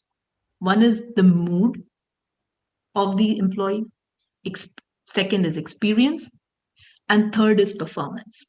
If we put all these together, then we have something called engagement. So now organization need to focus more on producing a conducive environment where people feel flourishing and engaged. While technology is important lever, but we need to factor in the fact that we have to break down employee experience. In the earlier traditional HR segment, we used to be dependent on Gallup engagement survey, which was very manager led engagement. However, today's workforce is more holistic and experience driven. And what do you think is the first touch point of experience? Is it the welcome or onboarding? No. In this digital age, it starts from the moment a person decides to change the job. The questions you need to ask as an organization is, how do you position yourself as employer? As some of the speakers mentioned, Google, Facebook, they are investing huge amount of cost to position themselves as an employer. Then second question is, what is your organization's social media feedback? Then of course, does your job posting has the right keywords to catch the eye of any web crawler? Does your company have a greater sense of purpose? Do your employees talk good about your company and they happily refer people in the organization? These all, according to me, are the engagement touch points which HR sometimes tend to miss. Now, if you ask me, the complete employee experience checklist starts at a recruiter level. We have to make the application process easy for the candidate. There should be a seamless tech enabled process right from application to onboarding. We have to create a very candidate experience centered hiring program. And we should share in depth feedback with the candidate and also take their feedback. The second role comes when the person's join is of manager. A manager should ensure a psychological safety in terms of providing them the right support, their team members the right support, the right guidance, give them time to breathe, to focus on physical and mental well-being to get the desired outcomes. Managers should also work on their self-bias. They should also reward people who work on self-improvement. And that takes us back to the reskilling and learning topic. Another important role is of a leader of the organization. A leader should be collaborative, should have meaningful recognition for people who are engaged, people who are willing to learn, and they should stay vision focused. And also, they should be enabling a very positive work culture.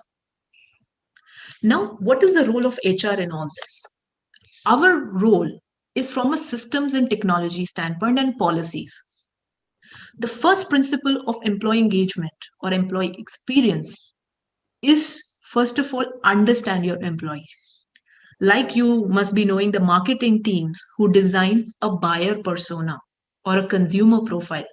I think as HRs, we should wear our marketing hats and understand our employee persona first. And an important indicator is demographics. And I would give you a shortcut way is to segregate them as per generations. Engagement plans cannot be like one size fits all.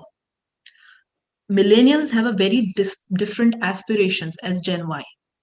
Since the chunk of employee population is Gen Y and millennial, HRs can save time and design some engagement plans in these two categories. However, I'm not saying that the Gen X and baby boomers engagement is not that important. But we know that their persona has a proven sense of stability and direction. I believe they're at the higher level of Maslow's hierarchy of need. So definitely they have more sense and understanding of what's going around. So this is what I feel is having HR enabling policies focused on different demographics of workforce. We have to also track employee experience. So periodic measurement of select drivers of engagement is insufficient. organizations work towards getting a real-time pulse of employee experience across touch points on a regular basis. Physical wellness, financial health, social engagement, and overall satisfaction actually impact the emotional state of the employee, and it should be tracked by an employer. One of the AI chatbot of employee engagement, I would not like to name the company, they have implemented, and every evening that chatbot asks the employee, how are you feeling today? So this actually helps to monitor the mood and the experience that the employee is feeling on a given day, instead of doing a survey on a quarter or a 6 monthly and yearly basis.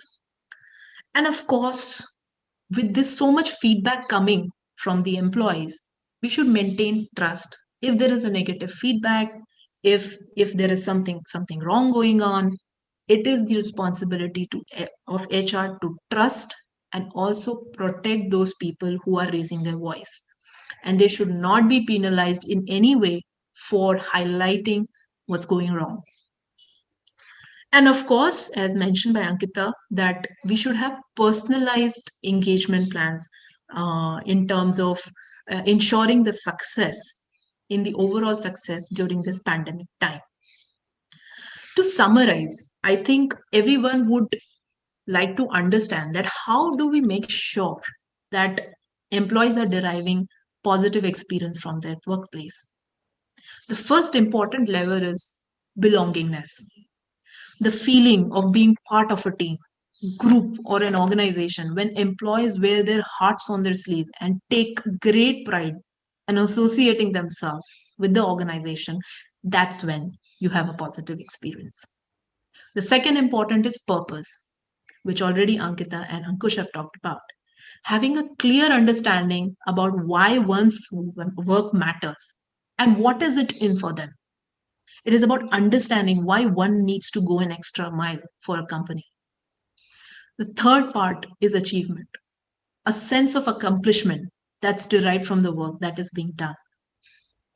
And fourth is happiness, the feeling that leads employees to greater motivation and satisfaction so that they are happy to come to work every morning.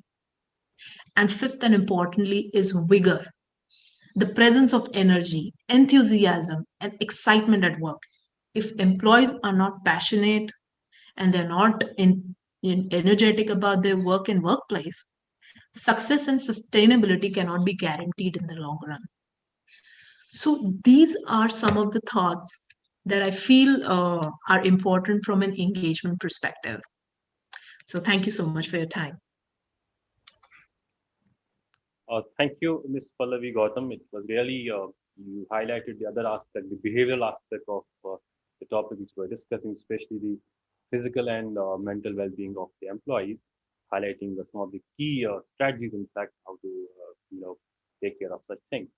So thank you so much. So before we move on, may I request Ms. Karima to do the felicitation of Dr. Ankita. So we would have loved if ma'am could be with us for the entire event, but I think she has some prior commitments. So thank you so much, Dr. Ankita, for your time and energy and sharing your inputs with us. We would like to acknowledge your presence by presenting a memento to you. Can we please have the memento?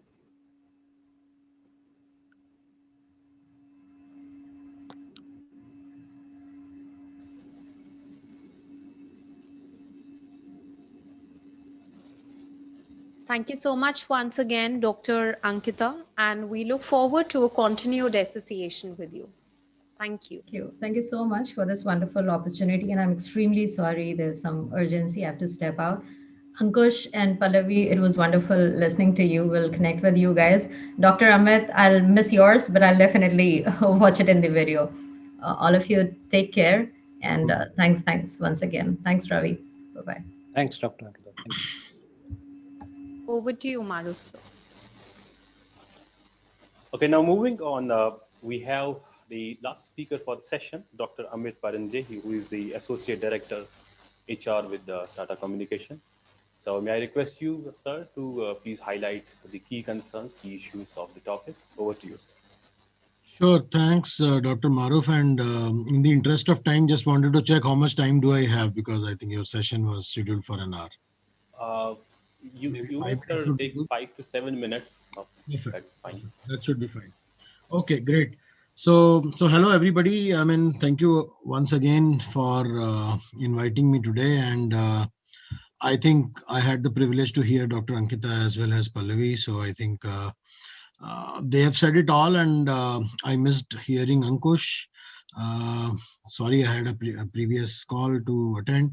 So, anyways, I think because most of it has been already said, so I just thought I'll just summarize, it into a few words and try to contextualize the overall, attributes towards this topic. So, you see, if learning and development or employee engagement is not new. Everybody knows that, and it has been moving on since ages. The only thing is that the learning styles have got changed and the learning requirements have got changed. So if you look at the kind of business transformation that's happening from so many years to go, the reach, the data, the availability to the learner, everything has grown multifold. Also, the kind of skills that we used to have to attempt to a particular activity have also grown up. So because it's a digital era and people are talking about different things, pace of completing activities, so in that case, to just match up that pace and also to grow on technology, because everything is now technology driven, it becomes very, very important for us to embrace that new change asap. Now for doing that, of course there were different avenues available earlier also for learning, but pandemic taught us another way as to how could you remotely capture such learnings and again go ahead, because we were traditionally tuned to sitting in the classrooms, attending 2 days 3 days of workshops, and then it was for the first time that you have somebody, you're hearing somebody on the camera, and therefore you have to go ahead and grab the learnings as much as possible. So the entire ecosystem accordingly has changed.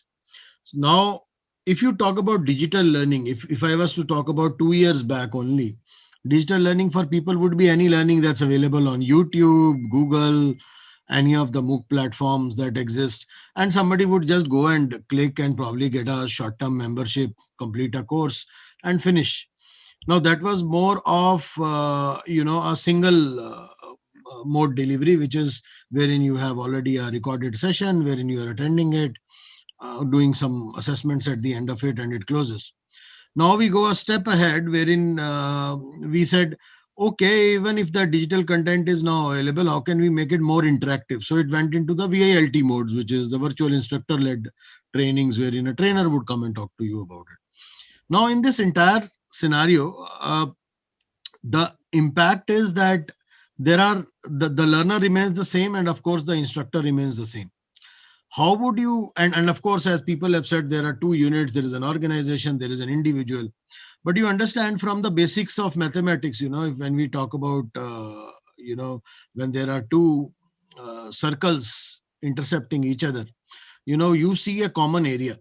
And that's, so if one circle comes from the organization and the other circle signifies the individual, then what is that overlap area between the two circles intersecting is the area that we need to actually focus on. Because you see, there can be a lot of learnings. I as an individual can enroll to number of courses, I can be doing university courses, whatever I want to do. That's my individual liking. I may like to become a coach, I may like to become maybe learn about blockchain, I may want to learn about cloud. That's perfectly my own individual interest. On the other hand, the organization also wants me to pick up the skills which are more attuned and oriented towards my day-to-day job work. So how can you really marry the two together is where you'll have the employees interest areas coming in from. So if so if I am in the HR field but my interest lies somewhere else, my entire aim is to shift from HR to some other domain after 1 year, and I want to do those courses. Of course, if somebody is trying to align me with some of the courses in the same domain, I may not be that much interested. So that's the role wherein the L&D or the employee engagement teams come from. So there needs to be a platform that people are able to speak up and talk about what are their interests, what do they want to do, and their learnings have to be aligned, because as I said, digital world, everything is available. I mean, if I really create a digital university and tell people, you know what, I've got 40 platforms on this, you can go ahead and pick up any of the 10,000 courses available. An individual is supposed to get lost there. He will log in, he will say so much of it, he puts one keyword, he gets 40 courses. Now, whether does he go for a one day one or whether he goes for a 6 months one, who decides? So that's where the levels of proficiencies come. What is it required for him to do for the kind of job he's working on? So if his job role demands that he has to be at a basic level or an intermediate level or an advanced level, then accordingly there should be some mathematics that should push him the intelligence, saying, boss, for this kind of a job role, this is the role based curriculum that you could follow. Now that he knows that this is the depth that he needs to go and those are the topics or the skills that he needs to pick up, he could then go and invest some more time in the skill based academies that you can create for the employees. And that's where you will see some automatic interest coming up, because majority of the times the individual is so much so into his daily routine that he would come back and tell you, I really don't get any time to even think of where do I do my individual development and how do I really pick up the skills. So that's where the role of an L&D or a HR professional comes, that you create such an environment that there are skill based academies, there are role aligned academies, and there are curriculums that people have already laid out and defined for you. And then you can actually stitch those curriculums, those levels to the next levels. So let's say, for example, I'm into a technical role and I want to do some technical certification at a basic level. Now I have been asked to do it an intermediate level. What happens if I do advanced certification as well? So will I get a career goal linked with it? Can I become from a junior technology consultant to a senior technology consultant? How is that really spanning out in my whole journey with the organization is again something that HR can really link it. So believe me, this is a complete circle in itself. Nothing stands individual. So upskilling, learning, and again linking it with the growth, and then of course, with the outputs that it brings to the organization are all part of the same circle. So they don't stand as they may be implemented as different teams internally in the HR department, but it's all part of the game. If you don't do the engagement with employees, if they're not physically and mentally properly aligned, and if they are not very much at peace, no new learning can happen. If I make you sit on a busy national highway wherein every 2 minutes there is somebody coming and there are barking dogs and everything happening all around, and I give you a book and I tell you, please learn this chapter in one hour and come back to me, you'll never be able to do that. You have to have that congenial environment. And there is where you have to also work on another segment of people, which is called managers, because they are the HR agents internally.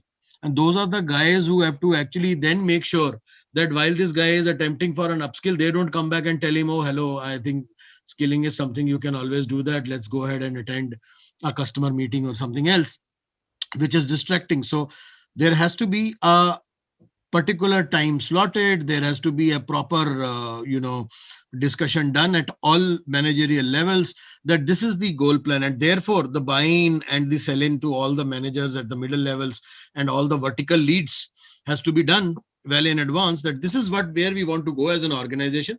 Those are some of the skill sets which are required. This is the current state of people that we have today. So many people will have to go from level X to level Y and level Z, and therefore these are the plans laid out for that. And this is not out of the world. This is not something which is supposed to be done at a free time. This is something which is part of the job. It's very, very important. And that's where you link the interest levels as well as the need for the people who are actually consuming that learning. Also, somebody said, I heard, it's very, very important that this learning is also translated into a result. So it's time, I think, and I believe now most of the organizations are talking about the data analytics on HR. So how many trainings did you do? Who certifies whether the training has resulted into the right kind of outputs that were required? Are we doing post training skill surveys with the managers? Are they saying that, yeah, this guy was actually lacking into XYZ skills and now his performance has grown double, or whatever it was aimed at? And if we really do all of those activities, then it particularly transforms. So it's like business people transformation to business transformation. So it's a journey. So unless and until your people are transformed, you cannot have transformed businesses. Only technology cannot do it. You need people who work on that technology, who make that happen. So for that, if you're really working on into that direction, you're taking the buy-ins, you're also getting it revalidated after the trainings and learnings are done. And then you're also publishing a dashboard that says, okay, here we were, here we are, and here we want to go. Then that links the entire thing together. What probably happened in the pandemic times is that people lost that mental cool. There were a lot of personal, social, and other kind of pressures which were there, and that's exactly leading to the example that I told you. Learning was always there. It was a requirement at any point of time, but now doing that learning itself became very difficult. One, the classrooms were gone. We were never attuned to the digital learning. Two, the scenarios all around are so fussy that I cannot have that peace of mind to actually see myself growing to the next level and doing things. That's where employee engagement became very, very heavy. And that's where it became very important that now, how do you take out the individual from that stress level? How do you really make sure that there is a proper, there's a proper schedule around it? He's not completely burnt out. He's taking due care of his physical and mental well-being.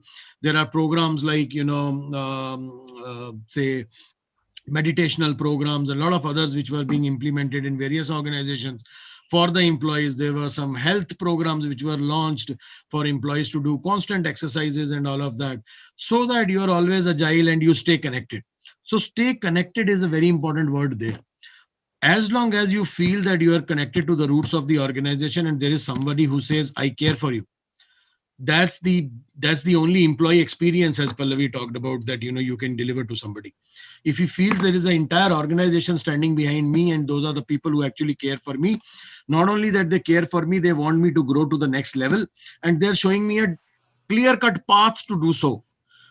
That's exactly where people feel that, yes, now this is an organization and this is the path that I need to follow. And automatically your individual interests and organizational interests get married to each other. So with that, I think most of it has already been said. So I'll just limit myself to this only. I hope I have not gone much beyond 5 minutes. And once again, thank you, Dr. Maruf, and thanks, Ravi, for inviting us here. And those are a few words from my end. Thank you. Thank you, Dr. Amit, for highlighting, the key issues, especially when it comes to the robust feedback, wherein, the employees would know what are the different levels, the job roles, and then accordingly they will expect what skills are required. So,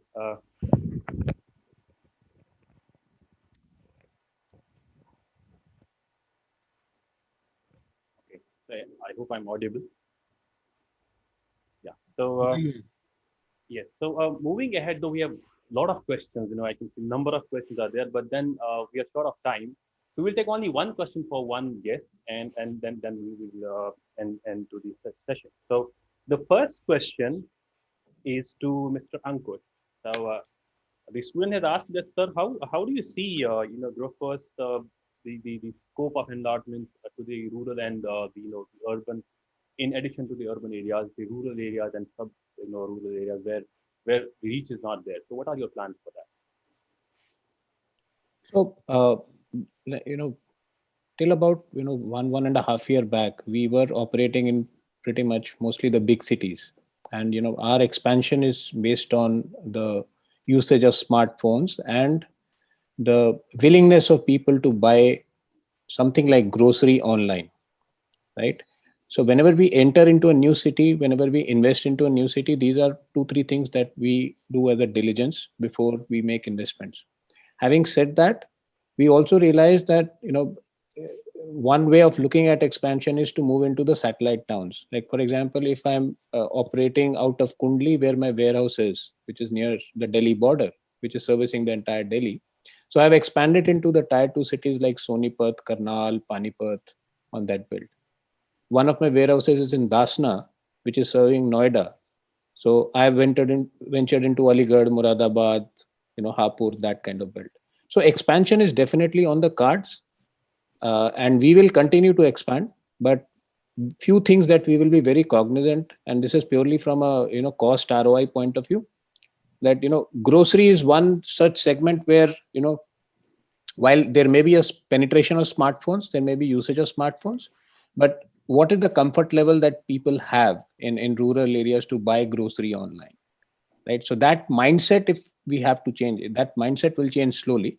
So we will not kind of suddenly have a bombardment of expansion that today we are operating in 30 cities, 6 months down the line we are in 300 cities. Not that kind of expansion, but we will slowly but gradually penetrate deeper into the semi-urban or the rural or tier 3, tier 4 cities. Thank you, sir. We have a question for Ms. Pallavi Gautam. The student is asking, what do you think, what all is required for a candidate when it comes to now the virtual interview? Because there must be expectations, when it comes to HR. So what are the expectations from the students when it comes to virtual interview? Okay, you want to understand from a student's perspective when they go for an interview. Yes. How do they showcase themselves? See, it's very important for any student, first of all, is to do not follow any kind of straight jacket answers. I'm sure Google and all kinds of coaching and learning courses may give you a lot of knowledge, and there is an information overload on how to handle an interview. But at the end, it only matters that you be yourself in terms of the skills that you have showcased in your past. I mean, I'll talk about education, the kind of academics you've had, the kind of initiative. I think today HRs focus more on skills like, especially in students, like initiative. They focus more on communication. In a virtual world, there are only two important skills: communication and listening. I think I would urge these students to understand what's the difference between a communication and a listening skills, and what kind of listener are you. Because it's very important that you're a good listener. When I say listener, you understand, you grasp, you empathize with the person who's talking, and then you give your answers and solutions. So these two important skills are very important for a student to have. And third, of course, telling them what, again, we are back to the topic of skills. If a person understands data, if the person understands technology, it's definitely important. And of course, the third is the innovation or the creativity. For example, how could you leverage technology to solve a business problem? In my experience today, I've just joined Tata Medical, which is actually an organization which is working on bridgetal model. When I say bridgetal, it's about bridging the healthcare with technology. Whatever gaps there are in the healthcare system today, bridging that gap with technology. So this is going to be very important and bedrock, that how you can use your digital acumen or knowledge to solve a real-time business problem in any sector, in any retail, BFSI, healthcare. So that is going to be the three main aspects: communication, listening, and using technology to solve business problems. Thank you, ma'am. So we have one question for Dr. Amit. The student is asking, when we join in a company, uh, how do we achieve something called as work-life balance? I mean, how do we enhance, which will ultimately lead to enhancing the productivity? So what all skills are required, for an employee?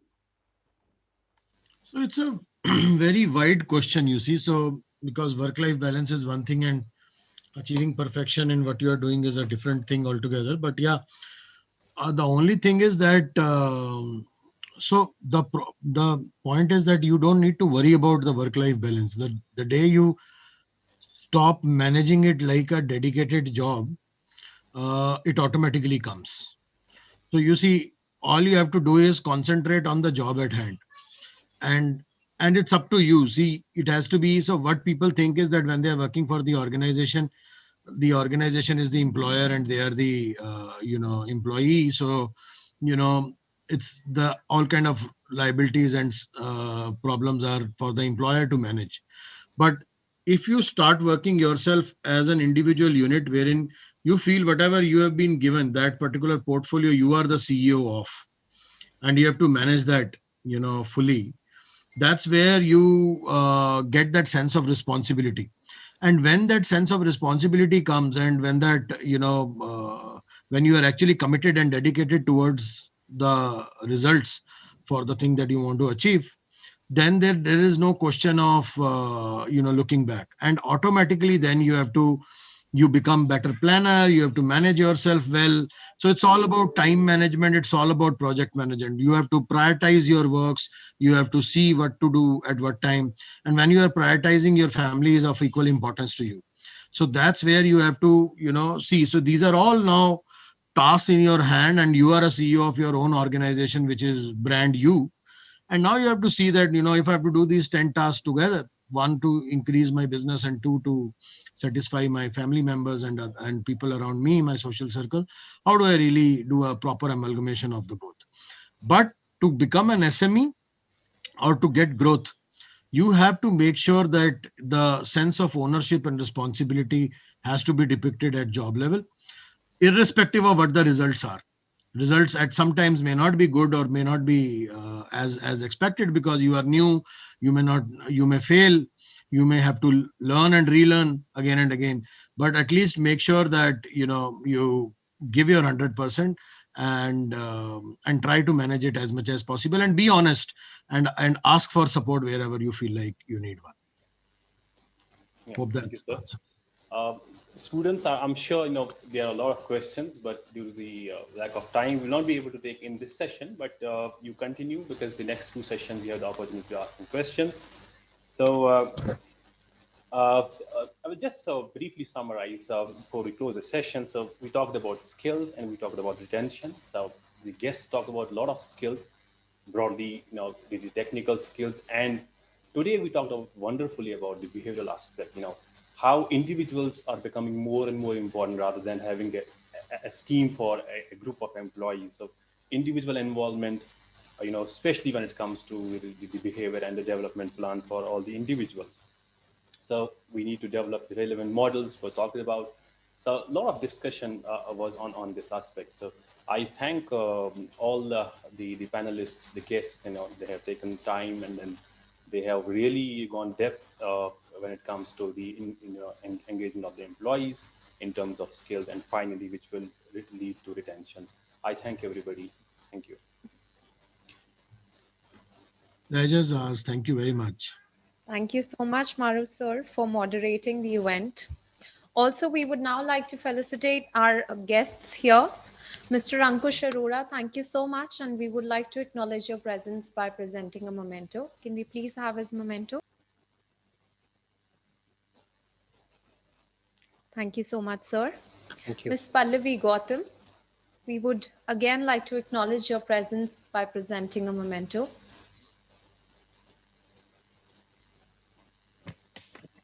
Thank you so much. Thank you, ma'am. Dr. Amit Parinja, can we please have his memento? Thank you so much, sir. Thank you, ma'am. Thanks a lot. I would request Dr. Shweta Batra, Dean Examinations, Asian Education Group, to please present the vote of thanks. A very good afternoon to all the guest speakers, faculty members, and dear students. It is a privilege and a great joy for me to extend the vote of thanks to all those who have contributed in one way or the other to make this panel discussion a success. Ladies and gentlemen, the directors of Asian Education Group has been the driving force behind this whole process. Their vision, interest, and motivation has once again culminated in another success story. I wish to thank all the three directors for the support and trust they have shown in us and helped us in making this conclave a virtual reality. I would like to thank Mr. Ravi Sharma, Dean CRC, for formulating and organizing such an insightful conclave in a most fruitful manner and inviting such eminent personalities as speakers of the day. I wish to thank Dr. Maruf Ahmed Mir, Dean Asian School of Business, for moderating the panel discussion in such an efficient manner, helping the audience get the most out of it. We have been fortunate to have some of the renowned identities from industry, and this panel discussion would not have been possible without them being virtually present with us today. I would like to thank Mr. Ankush Arora, Senior Vice President, HR Growers, who rightly highlighted the difference between a good organization and a great organization. I would like to thank Ms. Pallavi Gautam, Talent Partner, Tata Medical and Diagnostics Limited, who very well stressed on the growth on mindset of people and the importance of handling physical and mental well-being of the people, and also highlighted the various touch points of an HR. I would like to thank Dr. Amit Parinja, Associate Director, Global Learning and Development, Group Corporate HR, Tata Communications Limited, for explaining the importance of embracing new change and highlighting the importance of employees' interest with the organization interest in terms of upskilling their talents. And I would like to thank Dr. Ankita Singh. She has to leave in between because of her busy schedule, who is the Senior Vice President and Global Head Cygnus Datamatics. She very beautifully explained the requirement of a unique model for every organization and the importance of digital literacy. Thank you, sir and ma'am, for bringing your expertise and experience around the table and engaging in such a fruitful, constructive, and open exchanges on the topic upskilling in challenging situations and retaining talent through employee engagement. We understand that you have taken out time from your very important schedules to contribute to this conclave. Thank you for your invaluable contribution. I also acknowledge the contributions of all those who have attended this panel discussion and gained knowledge from the eminent speakers present today. I'm sure whatever is discussed here would have direct implications in the future, and the interest and enthusiasm you all have shown is indeed a good sign of learning and upscaling your skills. Finally, let me acknowledge the IT team and administration team who have worked behind this conclave to make it successful. Thank you so much. Thank you so much, ma'am. All the members, panelists, and our dear students who were here to learn today. And I request all of you to please stay connected for our next session to start in a couple of minutes. Thank you so much once again. And with this, we close down our first panel discussion. Thank you so much. Thank you. Bye. Thanks a lot. Bye. A very good afternoon, everyone. I would like to welcome you all in this very interactive session. The theme for this panel discussion is Road Ahead for the New Norm. It is our privilege that today we have amongst us our esteemed guests and eminent speakers of the industry to enlighten us with their gracious presence. Our first panelist is Mr. Rahul Kapoor, Vice President HR, Kotak Mahindra Bank, Director and CEO to Fido Budgetary Education Private Limited. Mr. Rohit Kapoor is a result-oriented professional with over 18 years of experience across leading banks like ANZ Grindlays, Citibank, Standard Chartered, Barclays and Kotak Mahindra Bank, entailing revenue expansion, wealth relationship management, premier priority banking with complete profit center accountability. He's a top performer who has been instrumental in building businesses from scratch, conceptualizing processes, and a proven leadership track record. He has also an exposure of handling large team revenues, risk, and operations management. We welcome you, sir, at Asian Education. Our second panelist is Mr. Aditya Pal Singh, Head Talent Acquisition India, Informatica. Mr. Aditya Pal Singh is a talent acquisition professional with a progressive career in multicultural and metrics environment. He's having specialist and functional skills that have been proven over 19 years, spanning the entire gamut of talent acquisition, with a blend of working in both consulting and MNC organization and a career span predominantly focusing on talent acquisition globally. He has designed and deployed talent acquisition strategy to meet the talent growth needs and then making sure that it is executed effectively. Also, he has an exposure to setting up recruitment processes and development of recruitment tools and technology. To achieve all this, he has built and managed recruitment teams, and enhanced recruiter capability by various interventions. Asian Education Group, welcome you, sir. Thank you. Now, on the dais for this panel, we have Dr. Sunita Verma, Dean Student Welfare, Asian Education Group. Dr. Sunita Verma has done her doctoral research in the area of employee engagement from the School of Business and Management, Jaipur National University. She's a postgraduate in HR and marketing and UGC NET qualified in labor welfare and industrial relations. She's also a degree holder in commercial secretarial practice from Commercial Secretarial Institute, Delhi. Dr. Verma has an experience of more than 12 years in corporate and academics. On the corporate front, she was associated with MPS, Vodafone, Tata Indicom, and Cottage Emporium. Welcome, you, ma'am. We also have with us Ms. Priyanka Srivastava on the dais, Head HR, Asian Education Group. Ms. Priyanka is a competent professional with 13 years of experience in the entire gamut of HR. She has a great exposure on recruitment and selection, talent management, employee engagement, performance management, performance analysis, and HR operation. She's also a certified ISO internal auditor. Welcome, you, ma'am. Now, to proceed with this very interesting discussion, I would like to hand over the platform to Dr. Sunita. Over to you, ma'am. Thank you, Ruchita. Good afternoon, one and all. It gives me great pleasure to extend to you all a very warm welcome on behalf of the Asian Education Group and to say how grateful we are to all our experts for sparing their valuable time to share their respective insights on road ahead to new normal. Road ahead to new normal. The term new normal is actually an emphasized phrase used in a 1966 novel, The Moon is a Harsh Mistress, later popularized by the US presidential debate. An economic slowdown of China will gain utmost importance in the year 2021 was what we never thought of. Now, when we Google search this particular term as a new normal, you'll get an insight that new normal in each and every sector is gaining a new importance. In essence, we learned right in the beginning of any venture is that a new idea, a new outlook, a new technology, new resources, new machineries, new product is something a mandatory phenomena to stay active amongst competitors to lead the market positioning and to explore best opportunity in the competitive market. But now when we look back, it seems rather than exploring the opportunity, is the adaptation of the new normal which is required is for the survival. This new normal will lead to new ideas, new vision, new outlook towards workplace, work, and definitely workforce.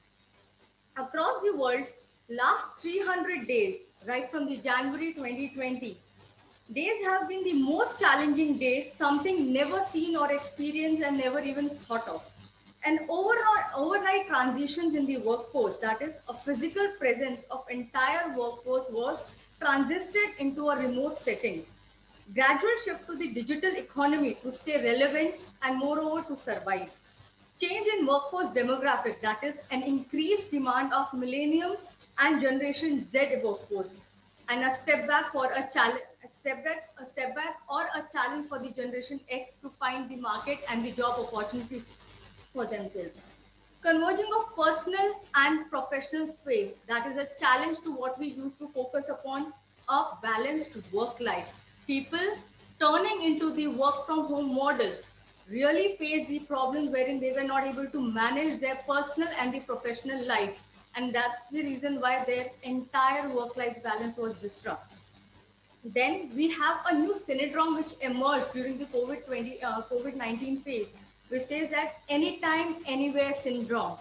Work from home model definitely helped out to survive, but yes, that has created an anxiety and a stress amongst the employees wherein they were not able to gel upon, they were not able to meet the deadlines that has been given, and that's the reason why they were working hard with any time and anywhere model. Explosions of various webinars, online trainings for the employees to upgrade their skills. Despite of initial anxiety and the stress, employees have accepted this new normal work from home model focusing upon work ethics and self monitoring with an intention to accomplish the goal that has been given to the industry. But the only intention or only mission that they have was survival, nothing more than that. Then the problem which came was a severe impact of over the physical and the mental health of the workforce. This new normal was actually not that good to be accepted. Remote setup lead to turmoil in the emotional and mental health of the employee due to lack of socialization and engagement. Missing out on that short coffee breaks, popular coffee breaks, face-to-face meeting, initial what we say the initial celebration, socializing with the people, having that informal chit chat was something which was regular and keep the employees motivated. But now, when it comes to new normal, we need to rethink about those motivation models. Unavailability of the appropriate IT infrastructure and the support. The companies which were good, that is, the companies which were able to have a good IT support, manage this COVID situation and the post-COVID situation as well. But what about the banking sectors, finance sectors, education sectors, and many more such sectors which are facing problems because lack of the proper IT infrastructure and the support they have? The kind of a labor workforce that they have, which are not that you can say not that adaptable to the digitization model. Startups, the economy motivating young building entrepreneurs are juggling to absorb this new normal funda and has shown their unpreparedness towards crisis management, resulting into massive layoffs, pay cuts, forced resignation, adoption of survival strategies. Looking back last 300 days is not easy, but important to foresee journey ahead. We cannot wait for the things to get more normal, but yes, we need to find out that how we need to adopt with this new normal area. The need of R in the world is evolving and HR with it. The pandemic has quickly forced to human resource to transform and adapt new normal for the survival. We understand that it is important that HR, that is human resource, evolves and transforms. But do we have clarity about the interventions that can be adopted to make this new normal more easy and more adaptable? This particular session, lot many questions with restricted insights. I request my experts on this panel to envision us about with this new normal and how can we adapt this new normal as a regular mode and we look forward for the next normal rather than the new normal. So in order to have this insight, I'll request our first panelist, Mr. Rohit Kapoor, Director and CEO to Predu Budgetary Education Private Limited, to share his insights on new normal. Well, thank you, ma'am. Thanks a lot. And I feel I'm surrounded by experts from the HR field. Me myself being from the business front, being an expert there. Okay, and I would like to really congratulate you the way you have summarized the new normal. I think more or less the majority of the changes which are coming our way have been summarized beautifully. Okay, so carrying on, as we are all aware, the pandemic has fundamentally changed the way businesses are being run now. We hear of terms like productivity.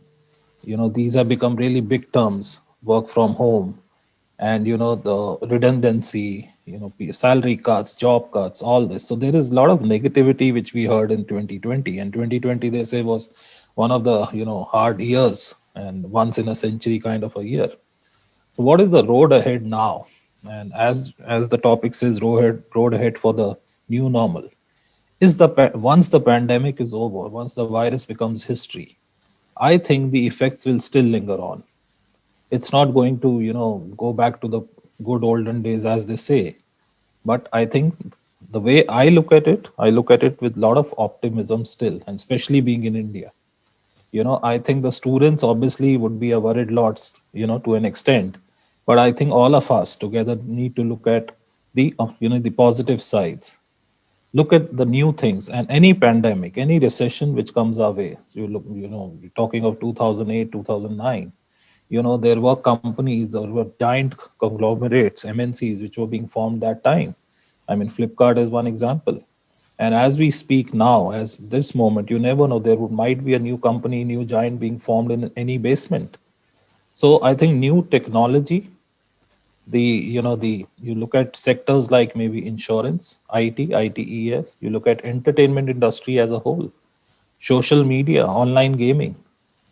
Everything, the way we travel, the way we work, the way we spend our leisure time, everything has gone a huge change in the last year, and I think that is the way forward also.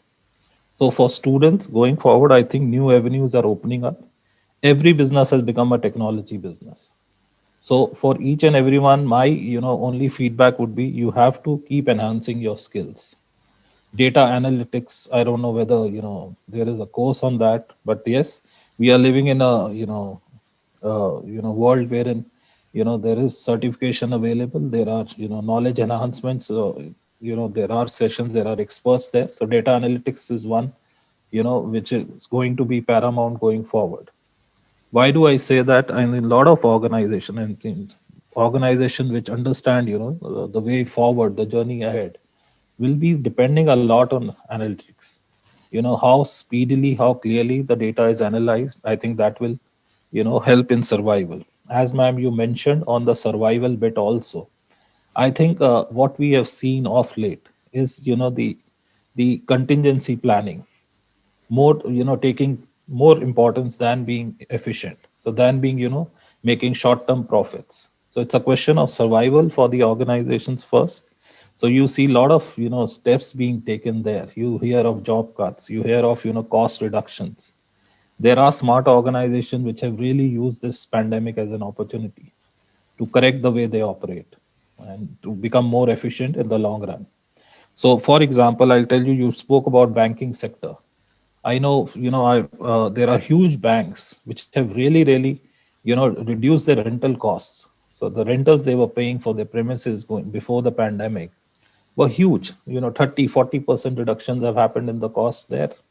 So similarly, the matching of, the skill set, the leadership, critical positions, that has undergone change. I think for students, a positive message is more than experience. Your skills, your ability to take decisions quickly, your multitasking abilities, they will become more relevant now rather than people with experience. So you see new leadership roles being taken from people from new places all of a sudden. So that's gone undergone a change. So your character, your ability to deliver results, I think that is what is going to matter in future, rather than just being a an experienced resource. So that is there. As I said, each business has become a technology business. So your ability to be upscaling of your knowledge skills, that is going to be an ongoing process. And how agile you are, how quickly you adapt to the new normal, that is going to be a major differentiator. In terms of organizations, now going forward, their alliances, their partnerships, the vendor hiring, everything has undergone a change. The main focus is the flexibility to adapt to the new changes in the future. That is going to be the main deciding factor. So as I spoke about the contingency planning part, a lot of emphasis is being placed by organization on risk aversion, and especially the external risk. When I say external, we, prior to the pandemic, there were a lot of talks and trainings and all that done, but the real execution, and when we were hit by the pandemic, it really came out where we are lacking. But now it's not going to be talk alone. It has to be real execution on the ground. Because I think going forward, organizations have realized the importance of external risk, which can hit any organization and disrupt its efficiency and the survival also. So pandemic is one, you have maybe, any recessions, any earthquakes and all this. So a lot of emphasis is being placed on handling such disruptions in future in the organization. So what are the skill sets required? How do you do risk management techniques and all that? That could be one area to be looked at. Yeah. So as I said, online gaming has become really big. Entertainment industry, social media has really become big.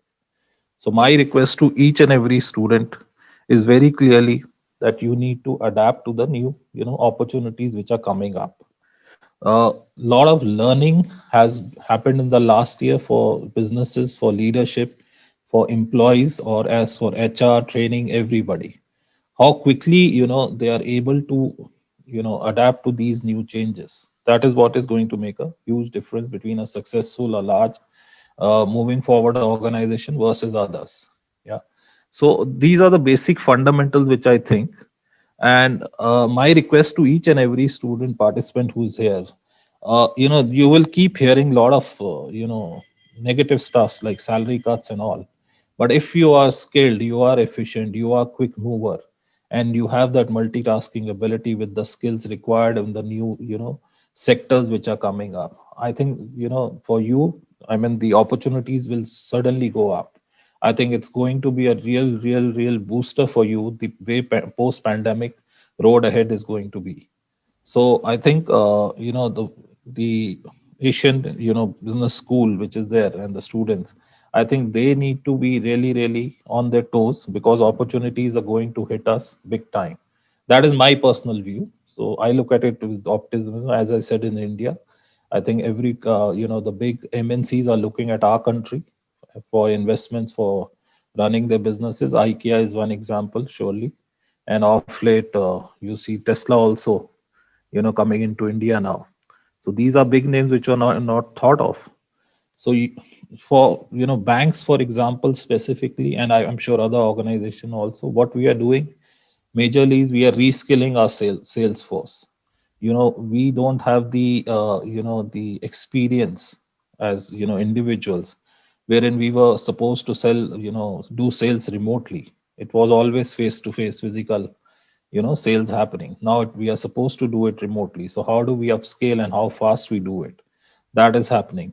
A lot of processes are getting automated. So therein again an opportunity comes up for all of us. So these are the changes I think which are going to stay with us, and a lot of work will continue to happen. And as I said, COVID gone, once it's over, still the effects will remain and the new way of working will carry on. It's not going to be the back old days. I don't think that makes the any I shouldn't be using the word sense, but obviously it's not a prudent thing to think about that we'll carry on business with the way it has been run till 2020. It has to be new, it has to be efficient, the decision making has to be fast, focused teams are being formed. uh, so all this will matter going forward. Are you prepared for that? Are you skilled enough? That is the question which is going to remain. So, ma'am, digital is going to play a defining role for sure, and we are already seeing the effect. As I said, each business has become a technology business. So, we need to upgrade our skills accordingly. Uh, I think that's from my side, the road ahead to start off. Yeah. Thank you so much, sir. To conclude this thing, I think what the sir said, what the Rohit sir said was very insightful. That is a flexibility, adaptability to the changing environment with positive attitude to upgrade yourself and move with the digitization is the key mantra as in road ahead towards the new normal. Now I'll request our second panelist, Mr. Aditya Pal Singh, Head Talent Acquisition India Informatics, to share his insights on the topic. Um, Thank you, ma'am. And I think you've covered quite a few points in the introduction, and then Mr. Rohit also spoke about quite a few of these points. So I just want to make sure that I don't duplicate the effort by both of you. So if you look at the pandemic, there's something called a Martech's law, which basically talks about adoption to technology.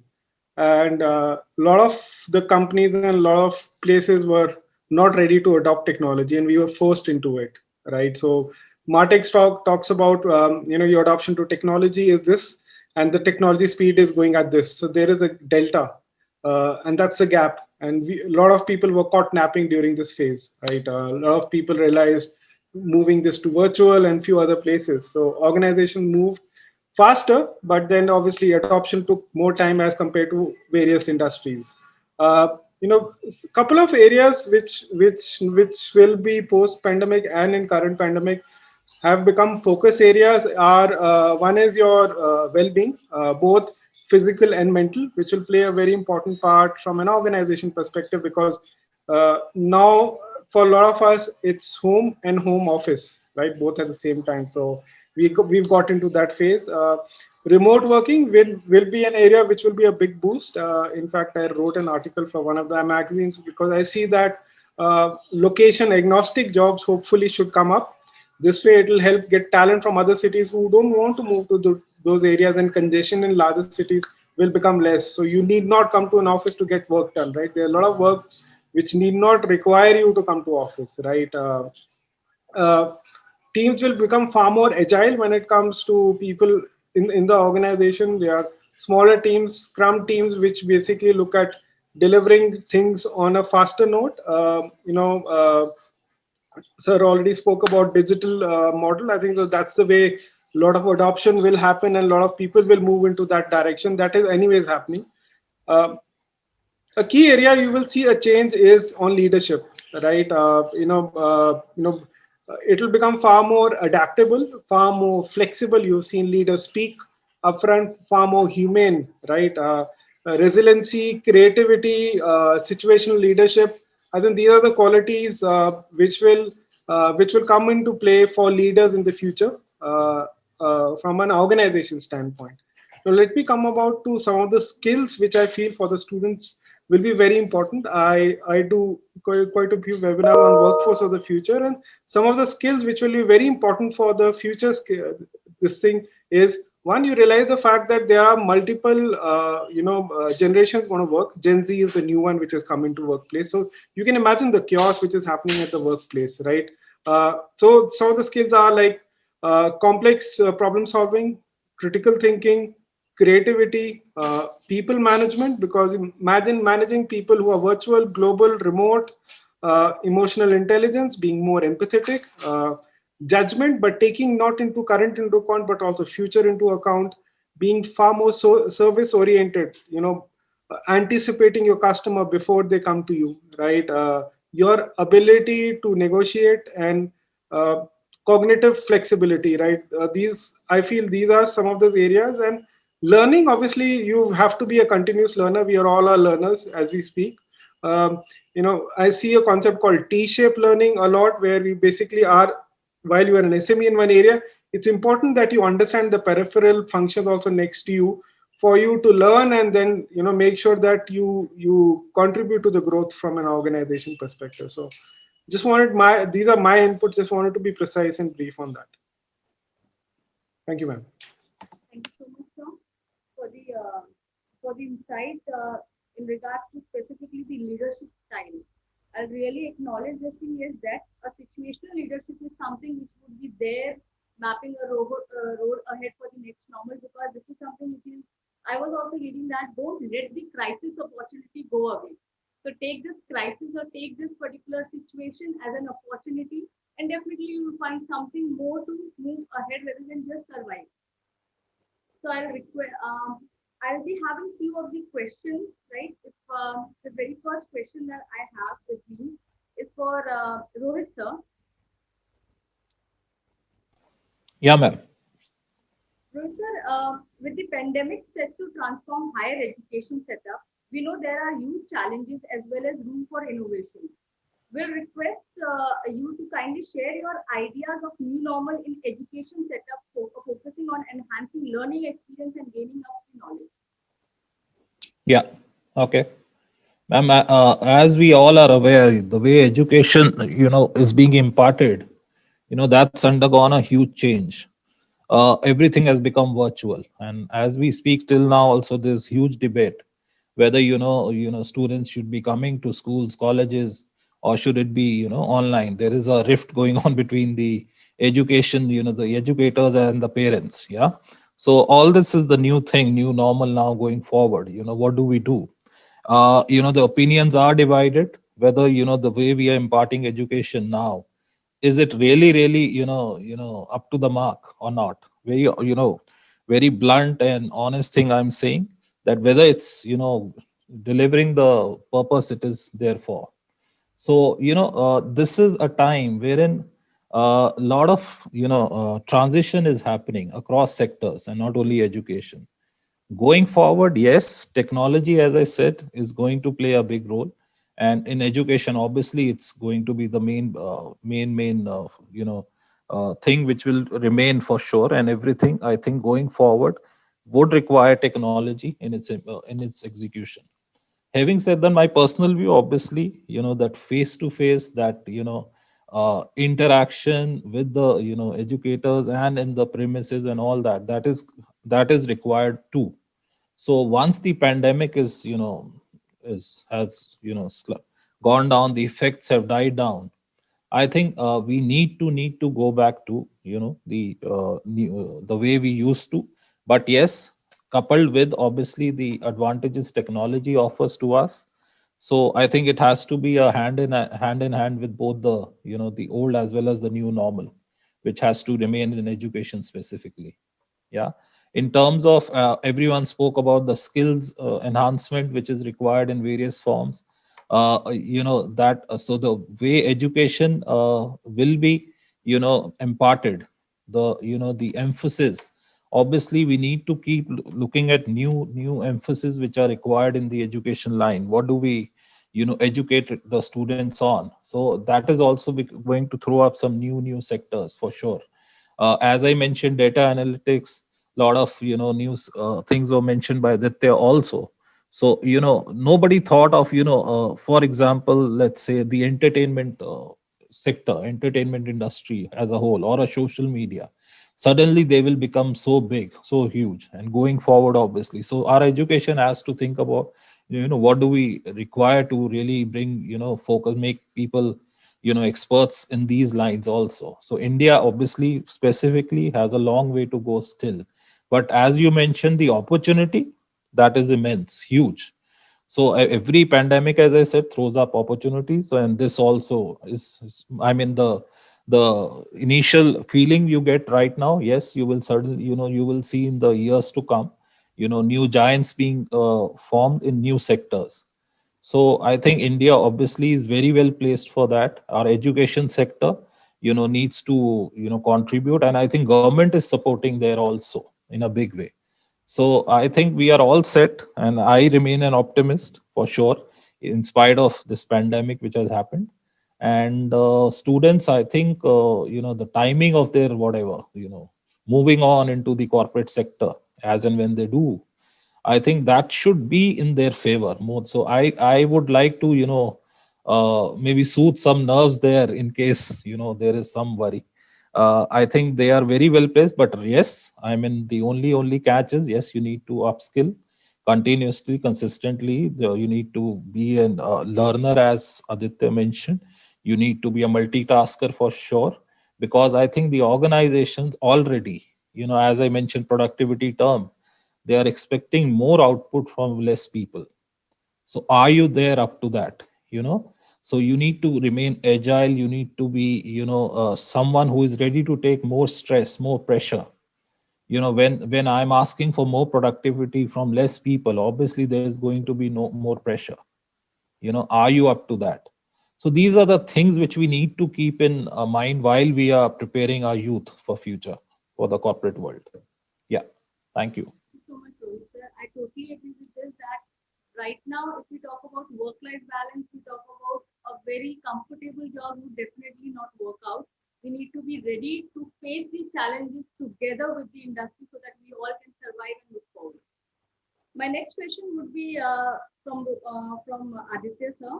Sir, I would like to ask your views on, is new normal moreover restricted only and only to digitization of operation and upgradation of human resource on technical front to ensure the readiness to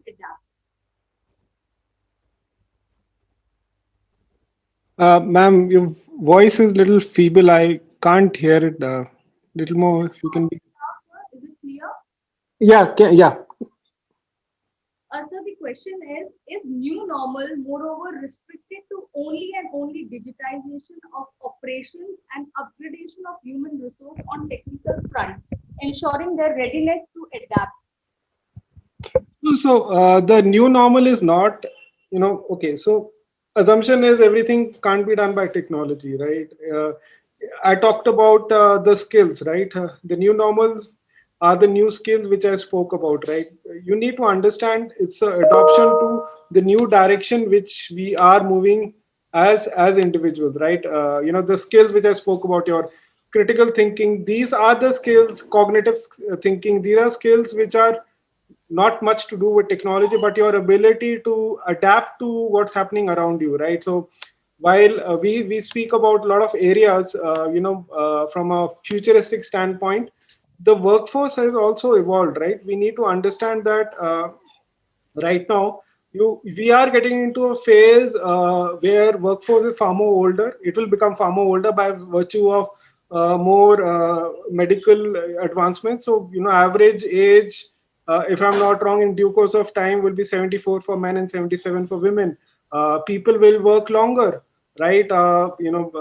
Man versus machine is a separate thing, but people will move to larger cities because they would want to move there because they would want to be in a position where they get better healthcare, better benefits, better other things, right? But then there are countries which will have a similar or different impact, because you will also have countries like Japan who have an aging population. They will have to have a immigration policy flexible to have more younger generation coming and working for them, right?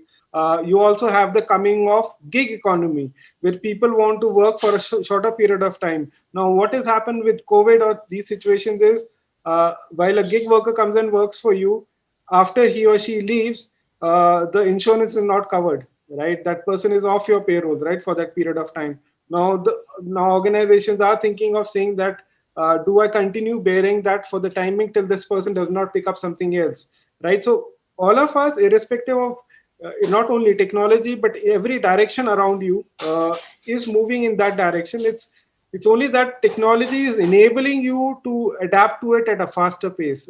Nothing more towards it. But remember for a fact, technology will play a very, very important part. As simple as that, you need to be digitally savvy. That's what Mr. Rohit also spoke about, right? You need to be in that situation where you need, as simple as that, if you don't know how to run a Zoom conversation, it will be very difficult for you to go ahead and do these kind of sessions, right? So some of it is something is necessary, but in due course of time becomes a very important part as we speak. To add on to this, Aditya sir, shall I ask you one more thing, Yeah, that shall we take it as a defensive strategy or towards looking forward?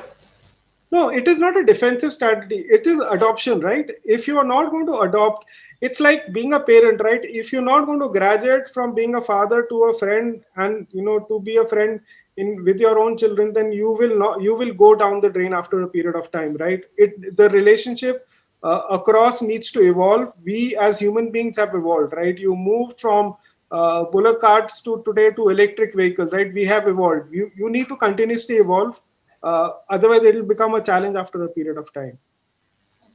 Thank you so much, sir. The same question for the Rohit sir as well, as a last one, that shall this new normal, we should take it as a defensive strategy or should we take it as an opportunity? Opportunity, certainly, as I said. Just to, before I come on to that, just to add on to what Aditya mentioned, I'll give specific examples of banking. Banking, obviously a lot of investments is happening in digital, and we also want customers to adopt to digital modes for their transactions and all. But what we are seeing, once lockdown has the stringent measures have come down, people are coming back to the branches, for do their banking. Whereas everything can be done on mobiles, on online and everything, but still you see even younger lot, they want that face to face service to happen. That is where the satisfaction comes in. So I'm just giving you one example how so it has to go hand in hand, technology as well as your physical. So, and I'm sure, I mean, in other sectors also, but yes, there are sectors which are technology savvy, and obviously they will encash upon that. So that is just I wanted to add on to that. So yes, opportunity, as I mentioned, every pandemic, every crisis obviously throws up opportunities. And specifically the way India is placed as of now, the the our being a developing economy, I think this is a phase wherein a lot of new organizations and everything, businesses will get formed, and new sectors will also evolve. So I think a lot of advantages are there for surely I obviously look at it with positivity. But yes, you cannot just go all out. Obviously there have to be, the, as I said, risk aversion measures to be taken, and you have to be really really prepared on contingency planning for sure. Yes, if these are things which are in order, your house is in order, and you are a quick learner and executor, uh, I think a lot of opportunities will come your way for sure, be as an individual or be an organization. Startups are really really booming now. About government is coming up big way with measures there. uh, uh, Businesses are, as we form small teams, focus teams to execute, there are we are looking at businesses which are expanding their horizon across products, across sectors. It's not only you focus. You look at Reliance, for example, the biggest one. You see how they have moved from being a petrochemical conglomerate to they are adopting technology in a big way and in every sector. So that is the way going forward, and it's an opportunity which, if you are up to it, you will surely catch up on that. So I think I look at it for surely as an opportunity. Thank you so And much. there is no choice to be be a defensive player here. If you are going to be defensive, I think you will be left behind and others will move ahead, is my personal view. Yeah. Thank you. Definitely, sir. To grow, we need to take it as an opportunity because you do not have any other option with that.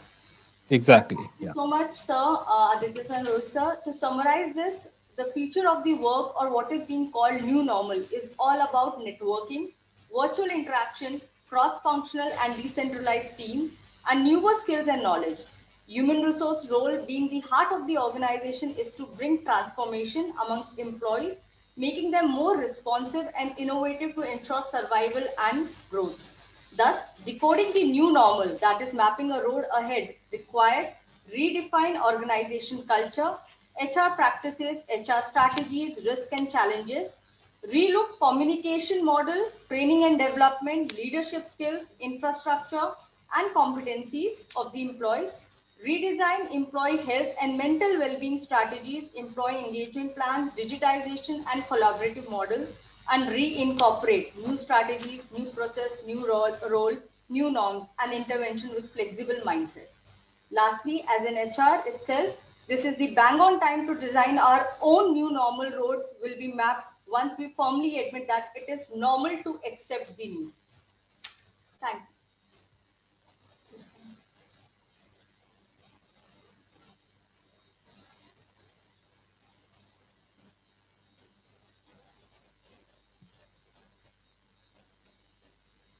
Now, before proceeding towards the vote of thanks on the behalf of entire Asian Education Group, I would like to present a memento to our esteemed guest speakers as a token of gratitude for their valuable presence.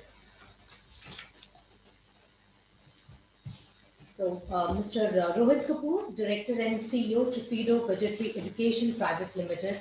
Thank you so much, sir, for gracing us with your valuable presence. Next panelist, Mr. Aditya Pal Singh, Head Talent Acquisition India, Informatica. I would like Thank to, you. Yeah. on the behalf of entire Asian Education Group, thank you so much for your valuable presence, sir. Thank you, ma'am. Gracing us with great knowledge and insight. Thank you. Now, I would like to invite Ms. Priyanka Srivastav to deliver the vote of thanks. Over to you, ma'am. Very good afternoon, everyone. It's a great honor to propose the vote of thanks on the occasion of HR Conclave 0.2.0 Recalibrating Efficiency for Business Growth Role of HR. On the behalf of Asian Education Group, I would like to thank each of our panelists for taking their precious time out of their busy schedule to share their perspective on something which has impacted each one of us and ray of hope for a bright and future HR practices ahead. I would like to express my sincere thanks to Mr. Rohit Kapoor, Director CEO, Trufido Budgetary Education Private Limited, for giving excellent insight on road ahead for the new normal. Sir has beautifully explained on how positive side we should be looking at instead of negativity that 2020 got. Sir also spoke about the contingency plan for definitely which is the need of the hour for every organization. Thank you so much, sir, for sharing your theory of road of ahead for the new normal. I would also like to express my gratitude to Mr. Aditya Pal Singh, Head Talent Acquisition, India Informatica, for analyzing the situation and also giving our students the new normal. That would be the T-shaped learning, which is not only for the student but also for the HR professional. We should be also taking care of that. At the end, I would also like to thank Dr. Sunita Verma, Dean Student Welfare, for moderating the session. Last but not the least, I would like to thank all the participants and the students for making this panel discussion a thought-provoking, enlightening session. Thank you so much. Thank you so much, everyone, and our esteemed guest speakers for your valuable time and presence. Thanks a lot. Thank you. Thank you. Goodbye. Bye. Bye. A very good afternoon to one and all present here. I welcome you all to the third panel discussion of the HR Conclave 2.0 Recalibrating Efficiency for Business Growth, Role of HR. The theme of the panel is Regulatory and Statutory Laws for the HR, the Legal Perspective. We have amongst us the erudite, esteemed, and proficient personalities. The first speaker of the panel is Mr. Kiza Saddam Hussain, international lawyer consultant at UNICEF, Global Goodwill Ambassador. Mr. Kiza S. Hussain is an international lawyer and Global Goodwill Ambassador, a 2020 Modern Governance 100 Award recipient, Books for Peace Award winner 2019, Queen Young Leader Award winner 2017. The Peace Ambassador Kiza believes in the values of democracy and rule of law. Kiza also serves as Attorney General and Executive Director at World Youth Summit and as the Africa Lead at Our Cause organization and as the founder and managing partner at SHK Law Attorneys Law Firm. He is also a member at the Commonwealth Constitution Committee. Throughout his life, he has advocated for girl-child rights, youth rights, women's rights, climate change action, and youth empowerment. Is inspired by the sheer passion to empower others and collaborate together to make the world a better place. We also have with us Mr. Avik Biswas, partner at Indus Law. Mr. Biswas leads the employment law practice of Indus Law and is also a part of the anti-bribery and anti-corruption practice group. He is well known across all industry sectors, especially with subjects such as employment law audits, employment contracts, compensation and benefits, reduction in force exercises, sexual harassment at workplace, conduct of disciplinary proceedings, whistleblower complaints, anti-bribery corruption investigations, trade union issues, negotiations, and all forms of employment law disputes. Mr. Biswas is also well regarded for his strategic advice to legal and HR functions of multinational corporations in relation to employment risk mitigation and management and related best practices in Indian markets. He is regularly ranked by Chambers and Partners, Legal 500, Who's Who Legal and Asia Law as one of the India's top employment lawyers. We also have amongst us today Ms. Roop Lumba, who will be joining with us in some couple of minutes. To chair the session and moderate the session, we have Mr. Ashish Bhardwaj, HOD, Asian Law College. Mr. Ashish Bhardwaj is currently the head at Asian Law College and is taking care of academic and overall administration of Asian Law College. He is a double graduate and a double postgraduate, along with a legal experience of almost 7 years. He started his career in litigation, and within a short span of 6 months, he got the opportunity to serve as assisting counsel to senior standing counsel. He has argued extensively on a wide range of matters, ranging from bail applications, writ petitions, matrimonial matters, arbitration matters, service matters, electricity matters, and so on. He has kept himself associated with academic right from the start of his career and has been invited as guest lecturer in various workshops, court training programs to students, judged various national moot court competitions, etc. Talking about his corporate experience, he has served as in-house counsel and legal advisory to city gas distribution companies. He is a blend of litigation, corporate, and academics. We welcome you, sir. Also, we have Ms. Shobhanita Acharya at the dais with us today. Ms. Acharya is currently engaged with Asian Law College, working as Assistant Professor Law. She pursued her LLM in Constitutional Law from Amity University, Noida. She has pursued post-graduation diploma in Private International Law from the Indian Society of International Law, Delhi. She started her teaching career in law in the year 2014, and prior to joining Asian Law College, she served as an assistant professor in different reputed colleges and universities in and around Delhi NCR. To her credit, she has attended various national and international conferences and faculty development programs organized by different institutions across the country. We welcome all of you, all the prominent personalities, to enlighten with your gracious presence. We welcome all of you. Now I request Mr. Ashish Bhardwaj, sir, to kindly take over the panel.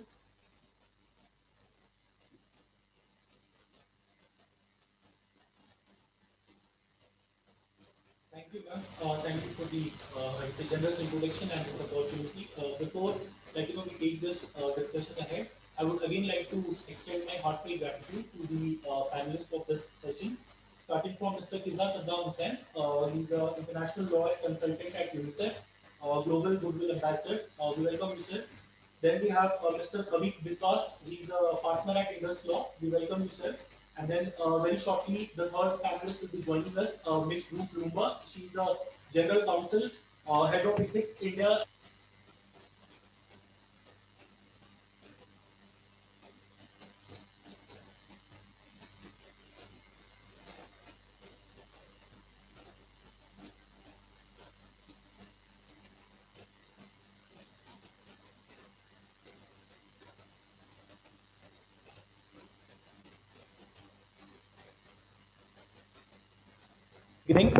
Because of the pandemic situation, like because of this, COVID-19, how the business has been, what has been the challenges in front of the employees. So that has been dealt extensively, I would say, in the morning sessions. So now this session ideally focuses more towards the legal perspective. Now, when I'm talking about when we are talking about the legal perspective, we can see the theme of this session, that is statutory, regulatory, and statutory, laws for HR. Now, if we go into the, I would say, the micro level of this topic, that is, it is talking about the statutory laws. Statutory laws means the acts, the rules, the mandate which has to be followed. Whether you are operating a business, whether you plan to enter into a business, or whether you plan to enter into a corporate, or whatever is the career avenues which you are planning gradually, then it has itself the rules and the regulations which are, I would say, incidental to the main act that comes under the regulatory framework. So once we see, if we, the moment, because once we go through the many of the laws, we have the provision of rule making that comes somewhere towards the end. So it shows the importance, or the theme of this, session itself shows the importance of the main provision as well as the supplementary provision which are being made. So the ultimate purpose of any of that of which we are talking about remains the same, that is to achieve the main objective which is stated in the preamble. Now, if any kind of a dispute, if it goes to the court of law or if it goes to the tribunal, then if we go deep down the dispute, the initial, I would say, grounding or the initial backbone or the grounding that is being done, imagine it is a case of against or allegation against a sexual harassment. So in a particular organization, so the kind of internal proceedings which happens, obviously as per the provisions of law or within the framework of law, the documentation, the proceedings which has taken place, the recording of those proceedings, they ideally decide, I would say, the future fate of such kind of a litigation. So it itself, shows the importance of the HR as a profession, I would say, and then even deciding on the fate of a concerned litigation which goes or which travels towards the court of law. Now, further, we can link this current theme with our supreme law of land, that is Constitution of India. So once we read the Constitution of India, there are provisions which talk, for example, directive principles of state policies, the fundamental duties, the fundamental rights, and then coupled with the reasonable restrictions. So all these provisions and even our supreme law of land, that is the Constitution of India, it aims or it provides or I would say it struggles and the vision is to provide a conducive environment for the proper flow of the entire process, and then keeping in mind the concept of social welfare state which we all are in. And I would also like to add on the principles which we talk of, even the important principles of HR. For example, we are talking about collective bargaining, or it is a situation of strike, or we are talking about ethics, or I would say equal wages. So these are ideally the principles which can be traced even back in the Gandhian principles as well. That is the which has been propounded by Mahatma Gandhi, that is the father of nation. So I believe that is the only reason once which is it is mentioned in his autobiography, which is an experiment with the truth. So once when Mahatma Gandhi is asked about what is the second important thing which makes you proud about your nation apart from the natural resource, so the answer which he gives is the human resource. So it itself highlights the importance and itself highlights the vitality of the concept of human resource. So with this, now I would like to welcome the first speaker of the session, that is Mr. Kiza Saddam Hussain, to kindly take over the discussion ahead. So please take over the session. Thank you. Thank you so much. I don't know if I can be heard. Yes, sir, you are audible, sir. Thank you, sir. Thank you so much, sir. Well, fellow distinguished speakers and listeners who are watching and also listening from wherever you are, it's an honor to join you today and be able to share from my own experience and my own knowledge, to share what I know in regards to regulatory system of the HR, but also the good practices and good ways of engaging, and also making sure that the HR personnel are really conversant with the relevant laws and also relevant instruments really that guide and also frame the development of human resource. So allow me to start by, perhaps quoting the definition that is given to us by Cambridge Dictionary, which defines the term human resource. I chose particularly this definition because for me it resonates with what I'm looking for, which is, contrary to other definitions I've perhaps visited, like, from Oxford Dictionary and other dictionaries. So the Cambridge Dictionary defines the term human resource as the department within a company or organization that is responsible for its relationship with its employees and the following employment laws. So particularly, I'm interested in these keywords. They define the human resource to mean a department within a company organization that is responsible for the relationship of the employees and following employment laws. That word is really important for me. Employment laws are not only very important for human resource personnel to be, aware of these laws, but also they are important for even employees to know these laws, because you can only demand the rights that you think really apply to you only if you know them or if you know that they exist. So this definition would perhaps guide me in discussing this concept of regulatory system of HR.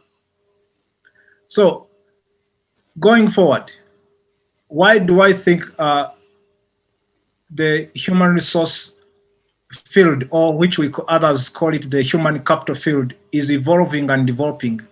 And with that, it has also required that new regulations and new instruments are enacted or are perhaps, developed so that they meet the current situations.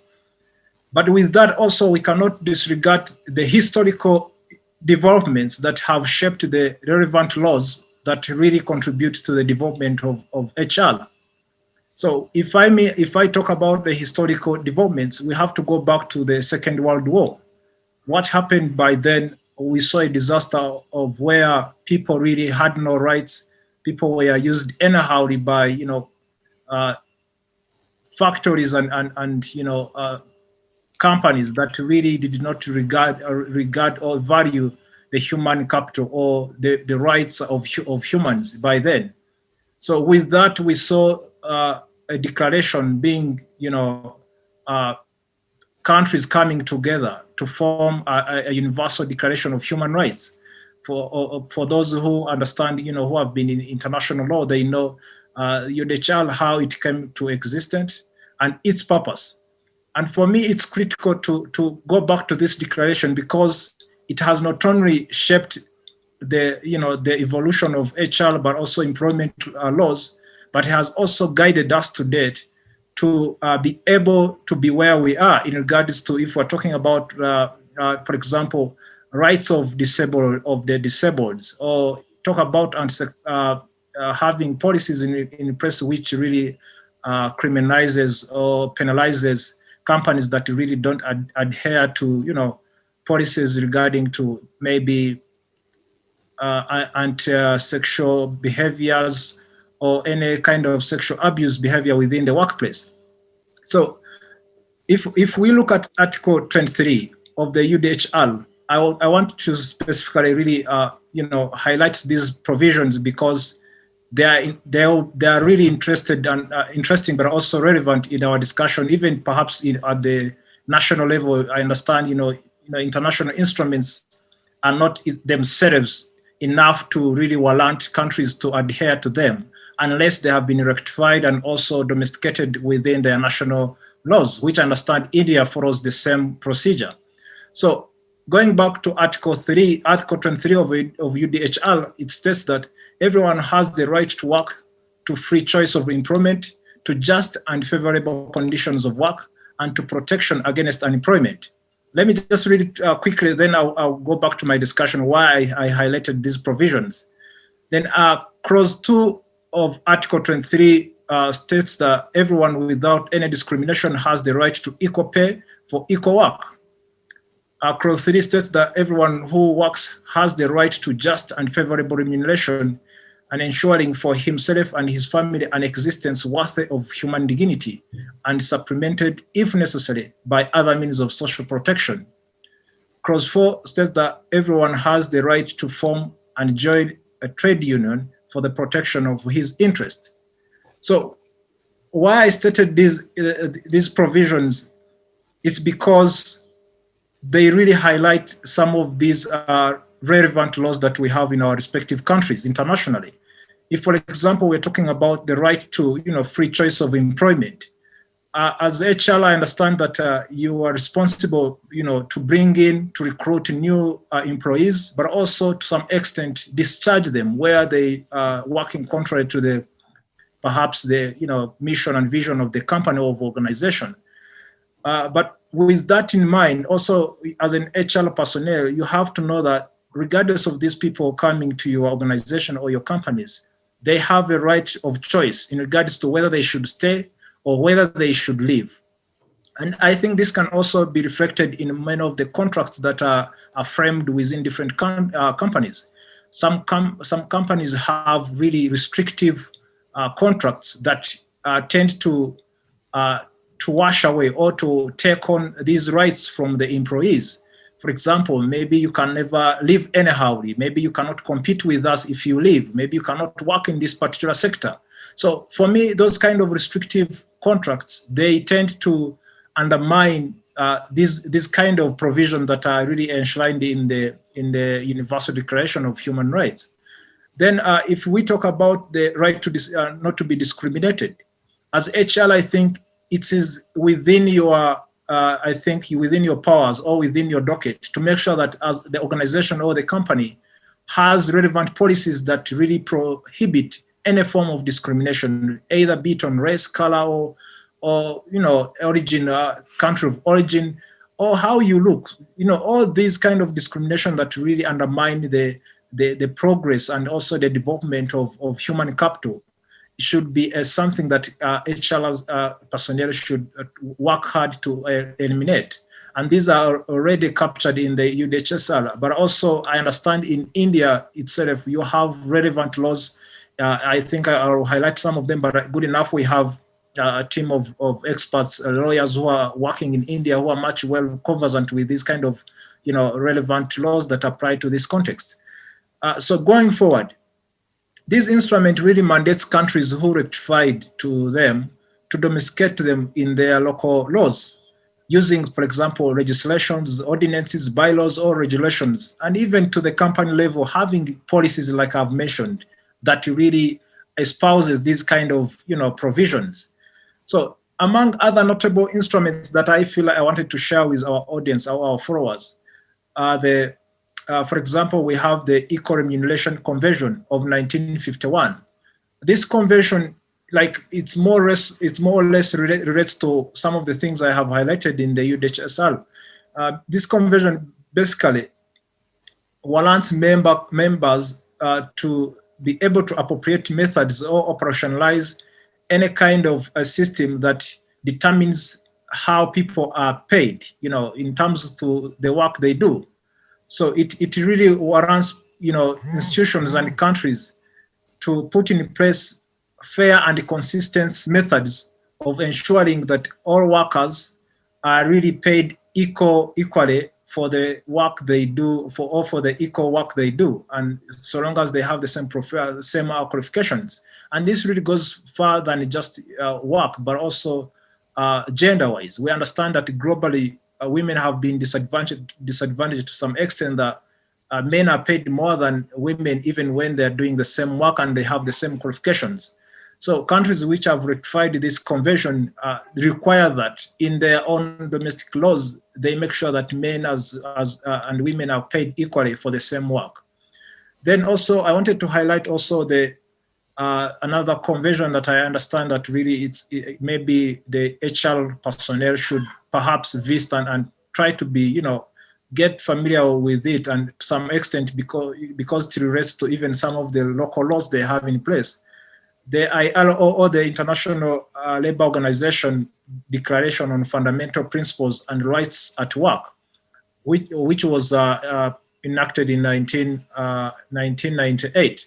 So this declaration states clearly some of the interesting provisions that I understand, just like other provisions I have mentioned, India must have rectified these provisions within their own local laws, because having read some of the local or national and regional and rather national laws that India has enacted to date, they espouses some of these provisions. For example, in clause A or paragraph A of one of the provision in the convention, it mentions something to do with freedom of association and effective recognition of the right to collective bargaining.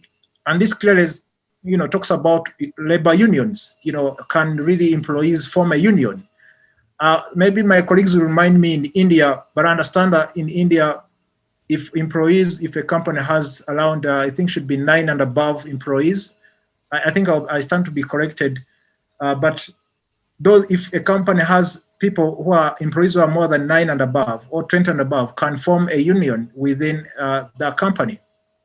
So that is used to be used as a driving tool to bargain for their rights and for their interest. So you can see that this convention or this declaration was set there to at least send a message to countries that indeed employees should have a voice within their place of work. Then it also mentioned something to do with the elimination of all forms of forced or compulsory labor. Honestly, many countries around the world, they still employ young children. If you go in factories, maybe in tea plantation and other factories, you find young children are really being used to they are manipulated and also exploited by employing them, and even to some extent even not paid or paid less than they deserve. And even disregarding that, they are supposed to be in schools, but that's not the situation. So as HR, what is your role in the company that really is employing young children that are supposed to be in school? So that kind of, that kind of forced labor, most of for young children, even if it's not young children, maybe elders, we understand how maybe slavery has, today we don't see the real slavery we used to see in the back days, but we have a new modern way of slavery. People people are somehow captured or traded on black market and are taken to work as, let's say, sex personnel, or they are trafficked to different countries to go and serve in different shady businesses. So as HR, if you are found that your company is dealing in this kind of business, then you stand also to be liable of some kind of criminal criminal offenses. So also the same goes to the company. It stands a risk of being either shut down, fined, and even the leaders perhaps brought to justice. So moving forward, I understand as as HR personnel who we have here today, perhaps you are only tasked to employ rather to recruit, and that's all. Others are tasked even to manage the employees in regards to, for example, maybe their benefits, their leave, their tax requirements, to make sure that employees have the immigration. If they're foreign employees, they have all the necessary documentation that really allows them to work within that particular company. So moving forward, as HR, these are some of the things I would love you to note down, just to double check within your profession, rather within your company organization. Does your organization have, or is it aware of the existing workplace discrimination laws? Any laws that relates to non-discrimination within the workplace? Do you know of any kind of laws within your particular, for example, within India? And in any case, do you have policies that really articulates or even explains to the employees what non-discrimination means, and how can someone be liable if they are found to be discriminating on someone, regardless of there are different ways of being discriminated. It could be about the job you deserve to get and you can't get it because you look different from others. Or for example, I understand the issue of sex is still a different issue. You could be discriminated either because you are transgender or because you are a male or a female. So just double check within your company. Do you have policies that relate to that? And do you know any national laws that really applies to you? Then I talked about something to do with the prohibition of harassment and sexual harassment, including abuse of authority. Do you have policies within your business organization that really provides for these things? Because in India itself, you have a law that really prohibits any kind of sexual harassment and sexual abuse and abuse of authority. So as HR personnel, you must be aware of this. And this really cuts across. It's not only in India, it goes all around the world. Go in USA, in UK, or even in Africa, some countries in Africa. Modern day companies that are really looking to the future, they must have these kind of policies in place. And it's incumbent the HR personnel to make sure that they know these kind of laws, and also they follow them to the latter.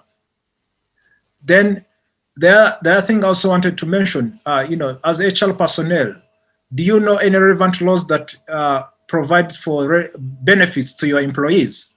As going back to the definition, you remember I mentioned something to do, I defined the HR or human resource to include a relationship between organization and employee, and that also must follow relevant laws.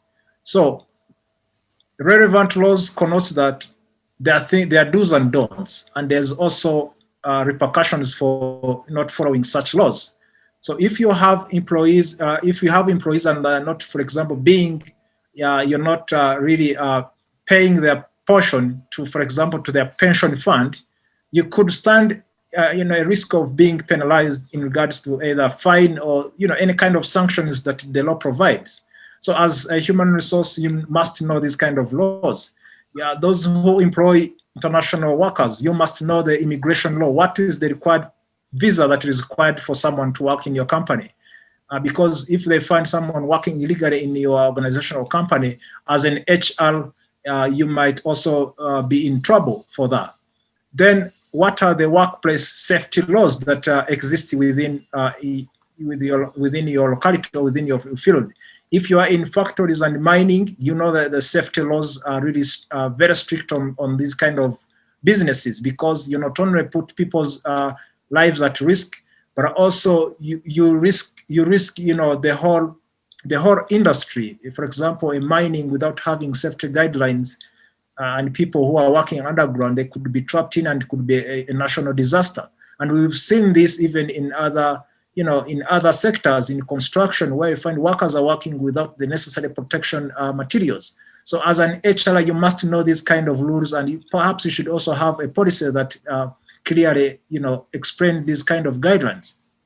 Then on tax law, as an HR, you really must know relevant tax laws that applies to your company or to your business, because tax is a very serious issue. The company, rather countries develop by means of taxation. All the revenues they collect from businesses like yours, they are the ones that really help the countries to provide services and develop to some extent. So if your company is evading taxes, if your company is not really paying the right taxes, then as an HR, definitely you should be in trouble at any point. Anytime they visit you and they audit your firm or your company, then they find you're not really complying to all the relevant tax laws, then you end up paying serious fines. So important also to highlight some of the Indians relevant laws that I visited. I think there was the Industrial Dispute Act of 1949. I also visited the Rights of Persons with Disabilities Act of 2016, and also the Industrial Disputes Act of 1947. These relevant laws provides for different obligations and rights to the employees, but also to the employers. And so it is for the HR to know all these relevant laws, because it is for your benefit. Maybe you might ask me, why should an HR personnel be concerned about relevant laws?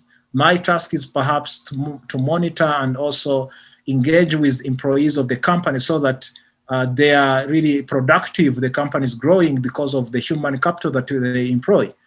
But I think that would be misleading to some extent, because the human resource field has evolved. It's not just about recruiting, but it's about knowing who you recruit and knowing the legal framework in which they're going to work for you. A consultant is different from a person who will work for wages. A person who is in a salary is different from a person who will work maybe as a consultant. So you need to know all this, because the contract that you frame and enact for them to to bound them to your terms and conditions, they must also reflect these laws that are already provided in your national laws. So that's why an HR of today is the one who at least have legal knowledge background. And I've seen in many of the adverts of the HR positions, you must at least have some kind of legal background. It's not to say that you're a lawyer, but at least you have pursued some kind of training in this field to make you well suitable for the position, but also conversant with the needs of the modern day HR position. So I wouldn't love to go in details to define what all these laws provide for, but at least from my colleagues I understand they'll come and perhaps maybe we shed more light to the in the context of the India experience. But I would love to thank you for listening and to give me this opportunity to share this information, and I look forward to any kind of question. Thank you so much. Thank you, sir. Thank you for giving us, I would say, an international and national perspective on the topic of or the theme of the session. And we are very sure that the further panelists would take this discussion ahead. Before we proceed, I would like to request MC Ms. Pritha Sen Gupta to kindly introduce Ms. Roop Lamba, who has just joined the session with us. we have Ms. Roop Lamba amongst us. Ms. Roop Lamba, General Counsel, Head of Ethics, India and South Asia, Rolls-Royce. Over 20 years of experience in legal operations encompassing legal strategy planning, litigation, business partnering, compliances, business divestment, integration, factory compliances, etc.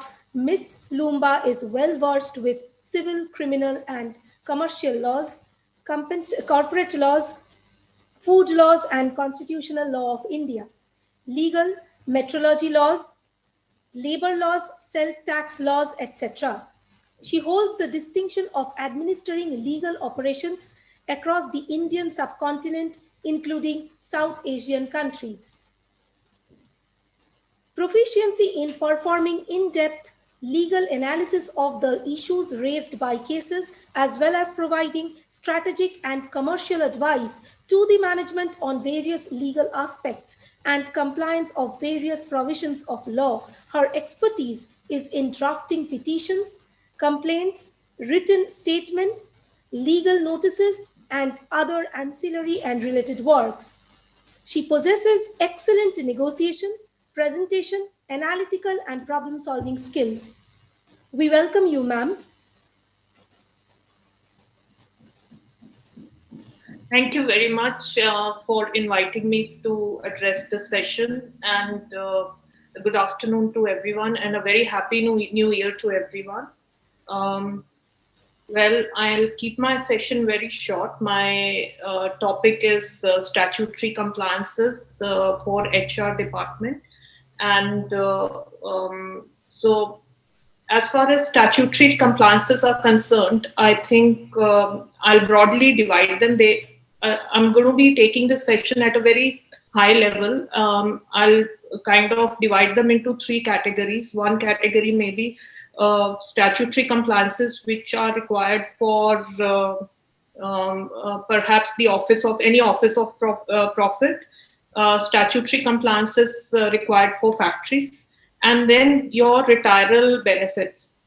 So before I delve into these three areas of statutory compliances, I think it will be important for us to understand why HR is supposed to or obligated to know about these laws. Is because first of all, as a HR professional, you are obligated to ensure that all the work of the company in hiring, including hiring, payrolls, or suppose there's some employee wants to leave, everything is compliant, or there are some changes in its terms and conditions of the employment contract. So you have to ensure that everything is as per law and everything is in compliance with law. So that is why it is very important for today's HR to know all the compliances, not only a working knowledge on compliances and laws, but you need to be on top of all the employment as well as all the labor legislations. We have a lot of labor legislations, but as I have broadly divided into these three broad areas. So when we say office of profit, the office of profit would be somewhere office where some billing is taking place. There, what are the employment laws that the HR is supposed to know?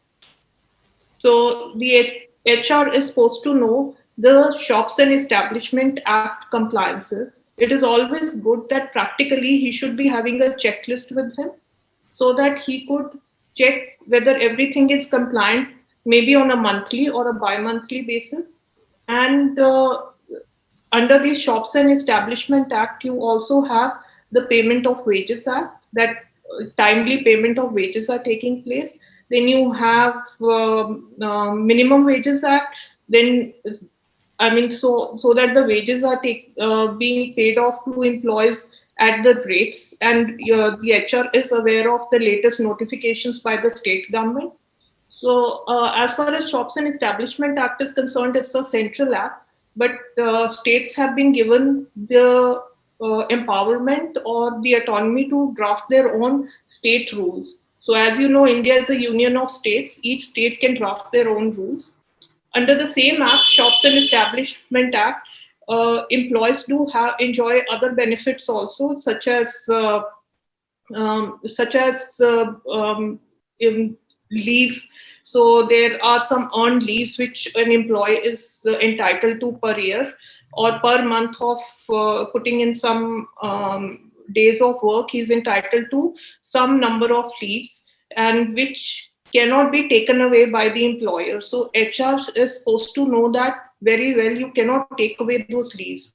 So there's a provision of carry forward. Each state has a provision of carry forward of these leaves, and there's a cap on carry forward. Most of the states have around 54 leaves could be carried forwarded, and you cannot take away these leaves. And in case the employee has not availed of these leaves, then these leaves are encashable by the employee.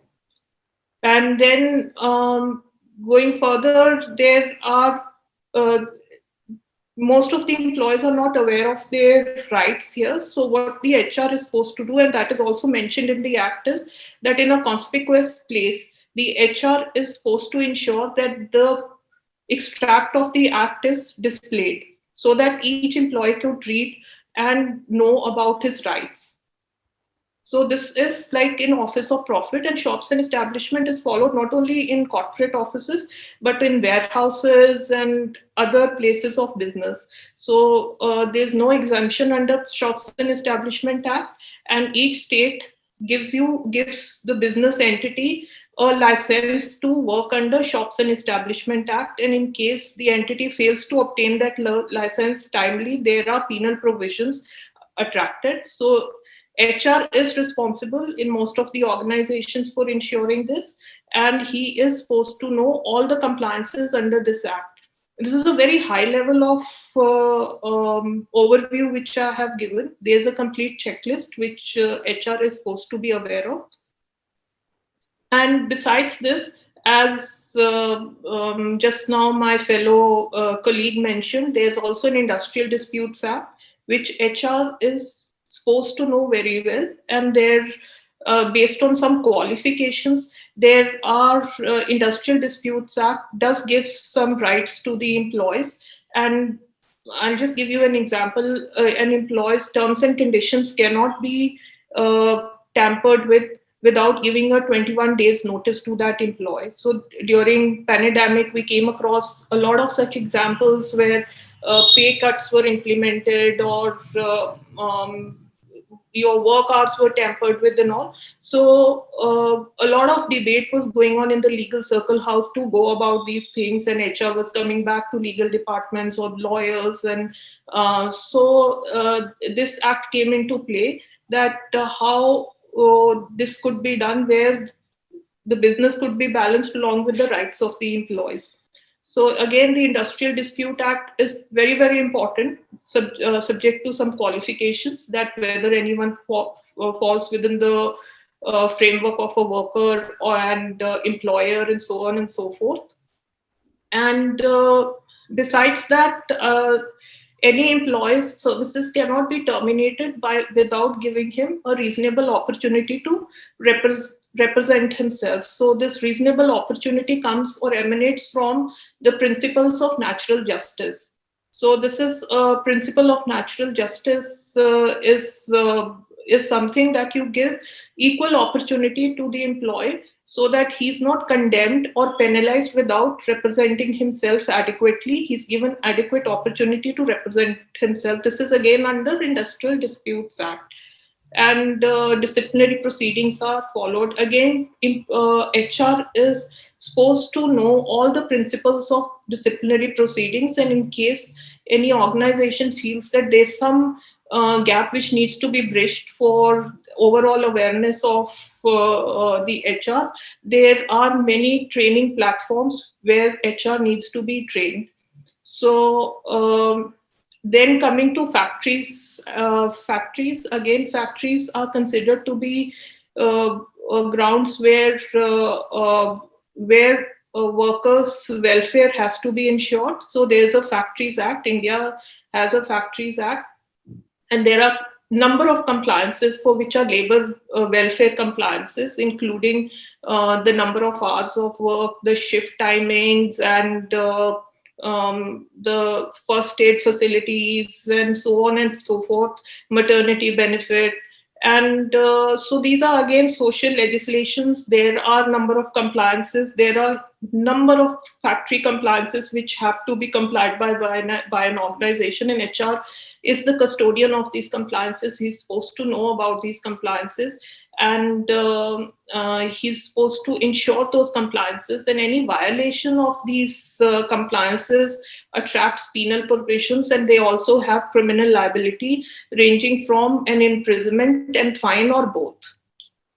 Then coming to the retirement benefits, again, HR is responsible for ensuring retirement benefits for the employees. So you have basically two kind of retirement benefits. One is gratuity and one is provident fund. So provident fund applies where an organization is 20 plus employees, and their HR is obligated to ensure that or PF is being given to the employees at the rate at which it is prescribed in the Act.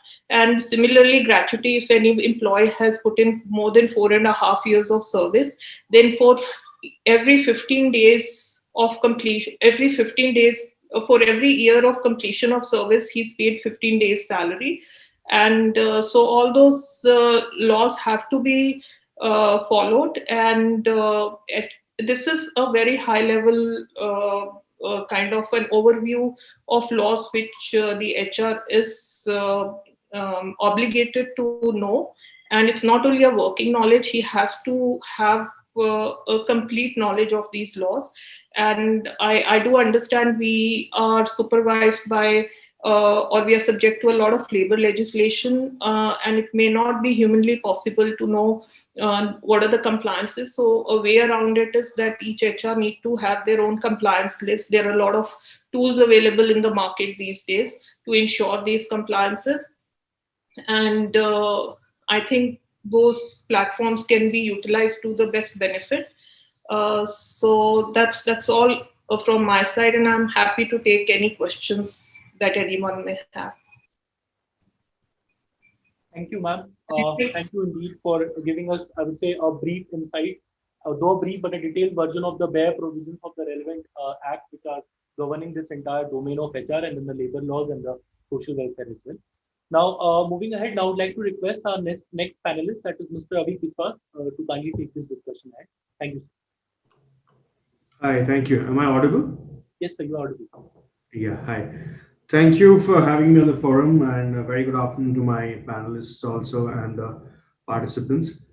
I'll probably take the audience through how our system, our legal system is structured, especially with reference to employment laws. And then I'll probably give a brief insight on how it looks for the future. Now, before we take stock of what's happening in Indian jurisprudence and how the legislature is drafting new regulations with reference to employment laws, I think it's important for us to understand that India has a unique system, especially with reference to employment laws.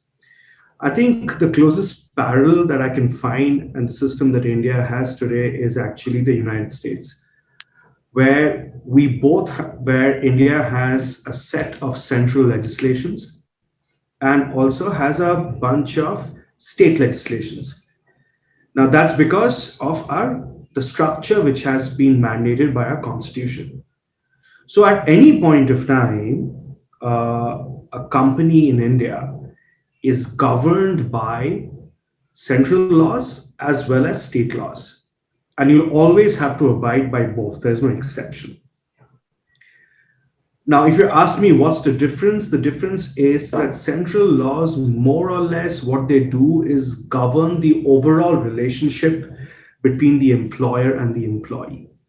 State laws, however, they actually affect and apply to the operational part of the relationship. For instance, the central laws will tell you that you can't discriminate. On what grounds can there be a dispute? What is an unfair labor practice? So on and so forth. However, the state law will tell you what are the working time hours, how many leaves can you get, who's entitled to overtime, what's the rate of overtime. So the operational part of the relationship is always governed by state laws. And this nicely dovetails into the second bit I would have brought to your attention anyway, which is that always understand that employment laws and HR, they obviously have an indispensable connection. The reason why I'm saying so is because HR, what? Human resources. So, how you behave with employees and how you treat employees and in line with law is obviously governed by your internal company regulations as well as the law of the land. And this is where the most fascinating part, I think, India is. Now, when any international client they come to us and let's say they are entering India for the first time and they ask us for a sort of an analogy, I always say, and I mean the members of my team say, they say is take Europe, multiply it into three, and that's what you have as India. And the reason why I'm telling you is India right now is 29 states. Each state has its own language, each state has its own culture, each state has its own food, cuisine, and its own mores and social customs. HR is nothing but you're dealing with people. And if you, so you'll have to, when you're an HR and when you're an employment counsel or when you're dealing with employment laws, you're not only dealing with the letter of the law, you're also dealing, especially with on in the HR front, with human beings.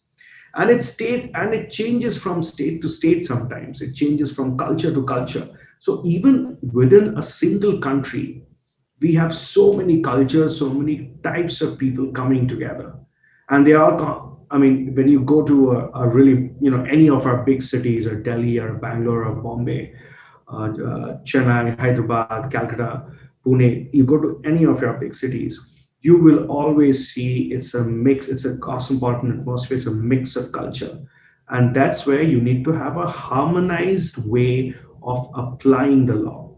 Also, remember, we don't have a single language. We have 22 official languages in our country.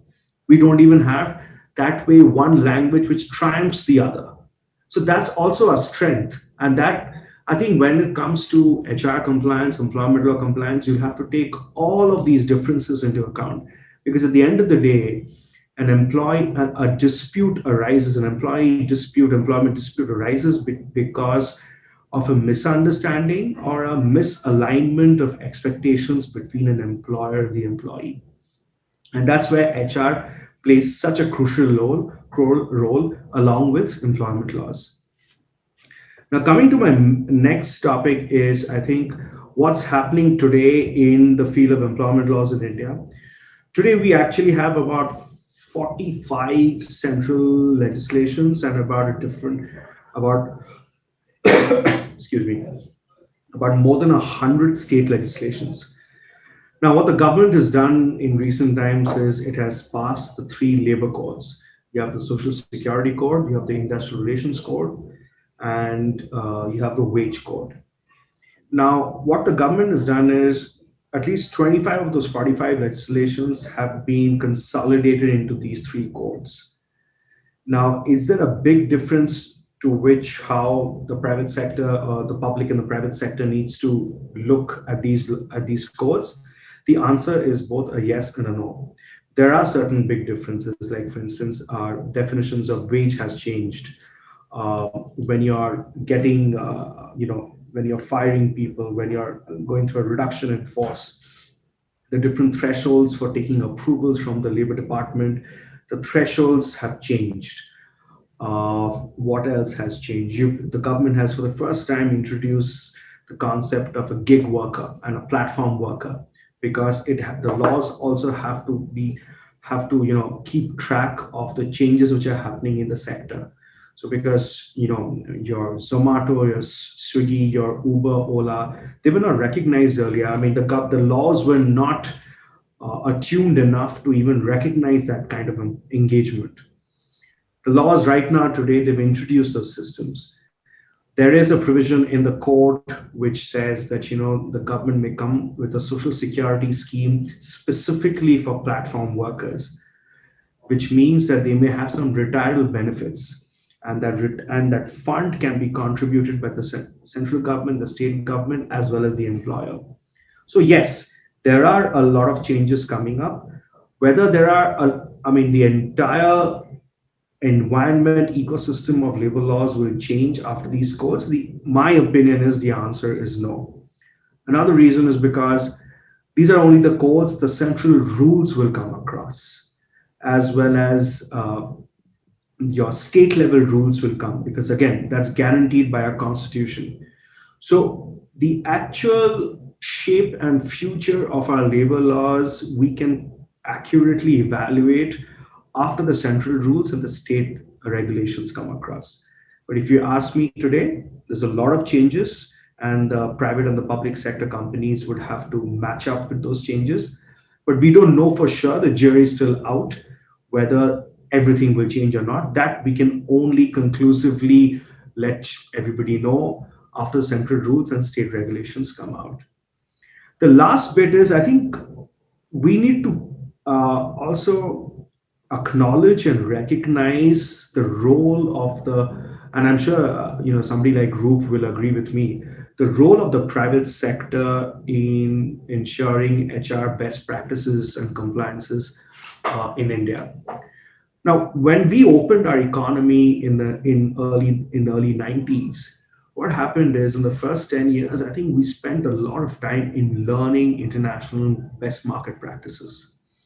So there was a point of time, and I still think that in certain things that point of time still that stage still exists, where our companies had way more progressive, way more, I won't say, I don't want to use the word better, but way more progressive and way more forward thinking policies than what the law mandates them.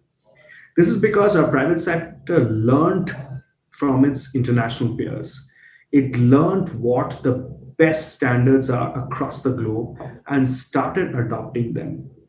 The two biggest examples that we can see is, let's say, discrimination, a hostile work environment. While we do have discrimination, anti-discrimination laws to a certain extent, we do have equal remuneration laws.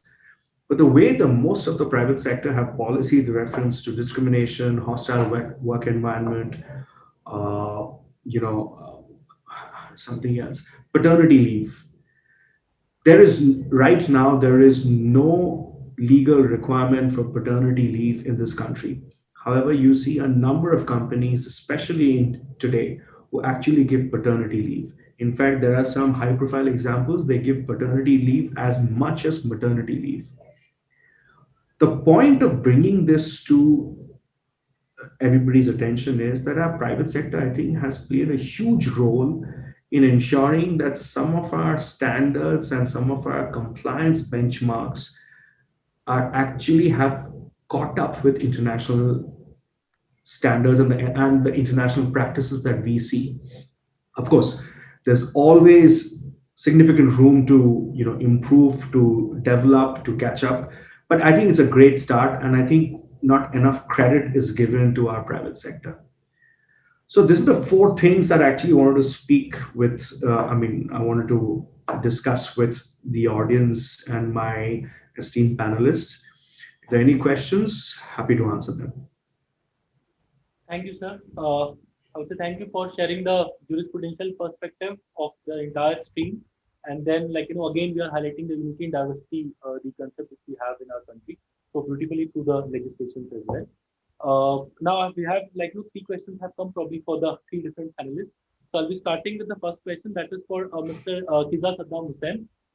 Sir, one of the students want to know that with regard being an international lawyer, what is the actual challenge or what are the challenges when it comes to observing compliances and laws when we are dealing with from different countries, because every country has a different set of laws in their domestic frame. So what all kind of challenges do you face when you are dealing with such kind of a situation?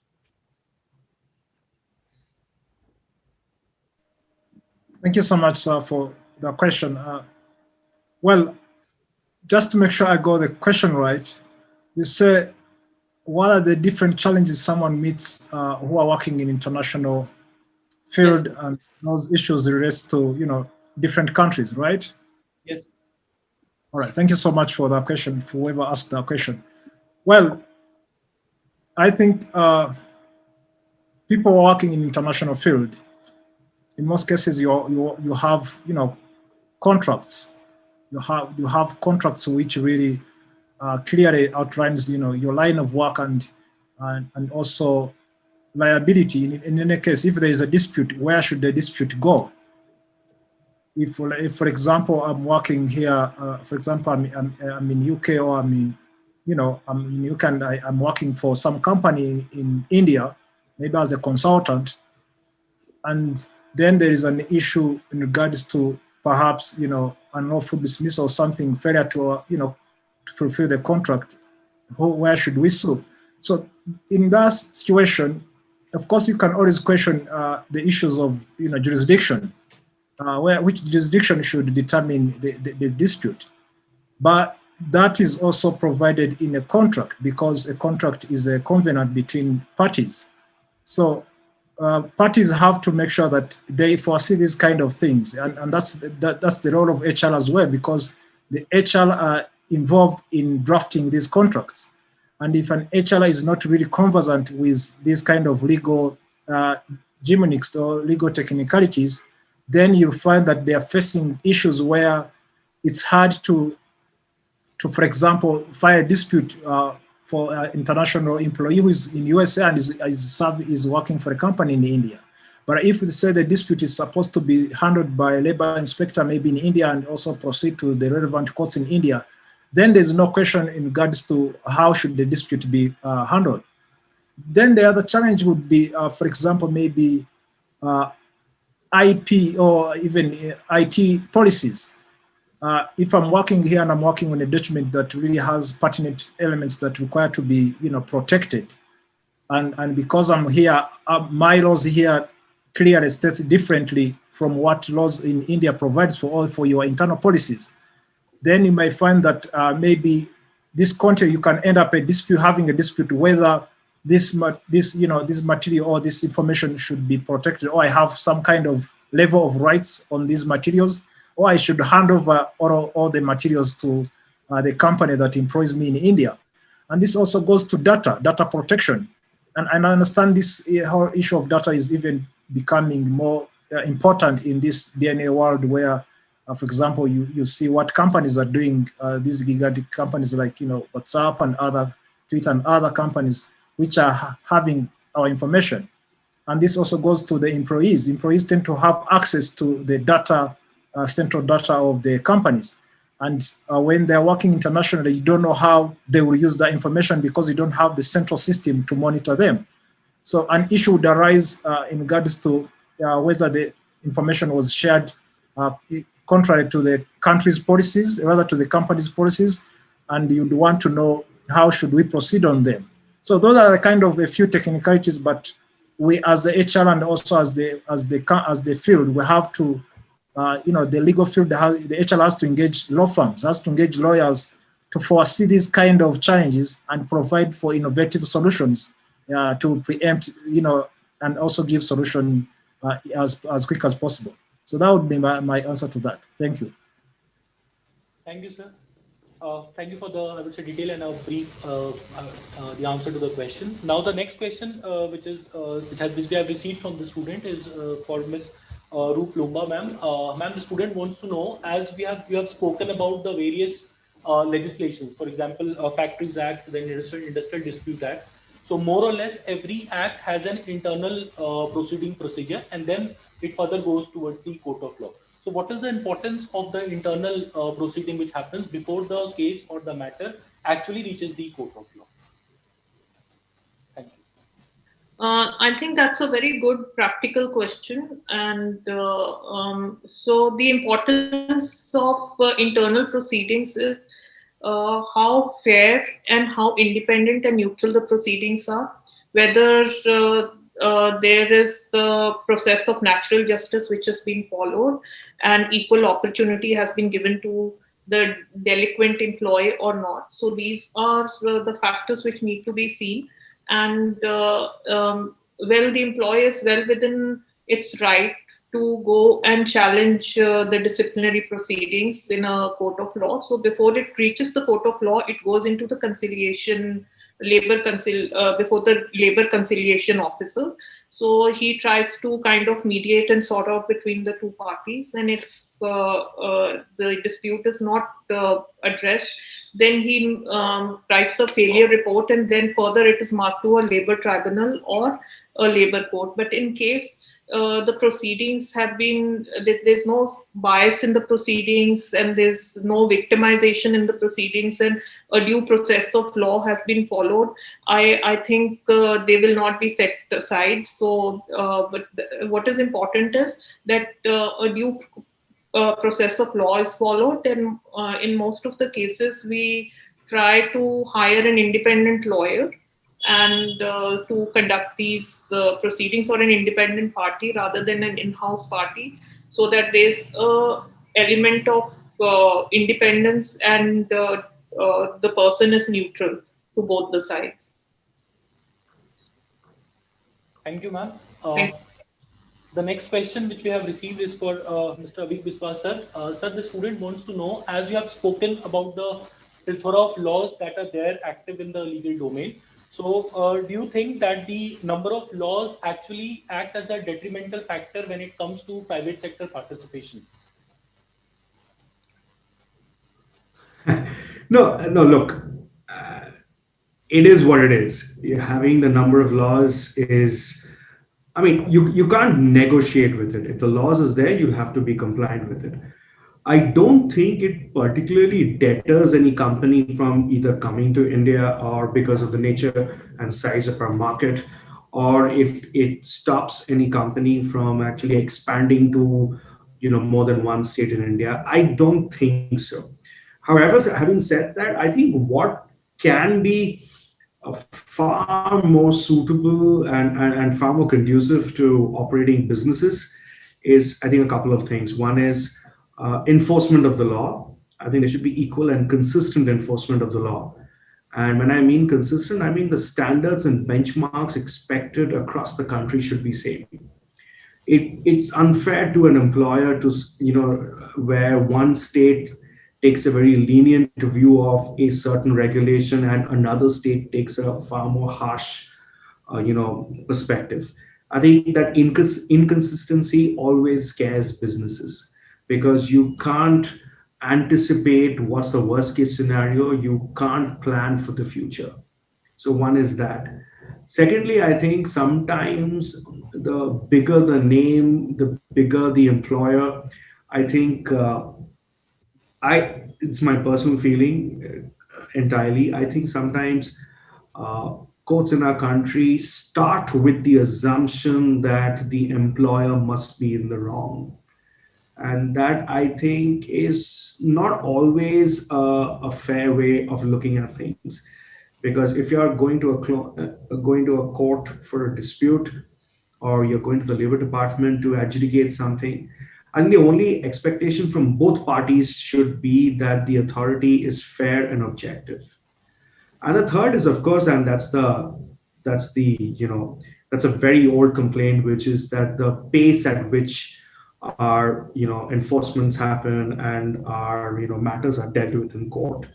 Again, I'm not blaming any particular branch of the government, because compared to the number of citizens we actually have less judges and less courts. So it's really not their fault. But yeah, the system needs to actually really ramp up pretty quickly for an efficient way of dispensing justice.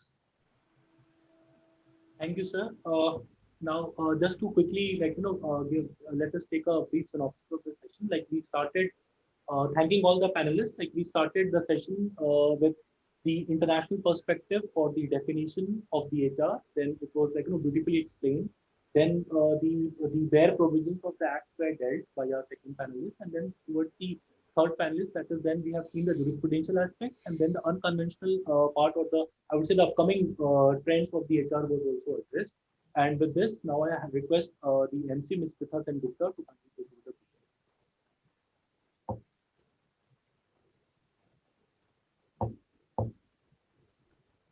Thank you so much for your insightful thoughts. We would like to extend our gratitude towards the eminent speakers and felicitate them with memento.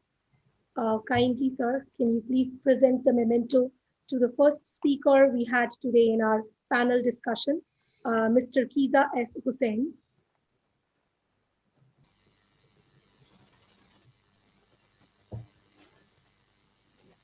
Thank you. Thank you. To Ms. Rup Lumba. Thank you very much. Thank you. Thank you. To Mr. Avik Biswas. Thank you. Thank you. Thank you so much. So we would now like to request Ms. Shovanita Acharya to deliver the vote of thanks.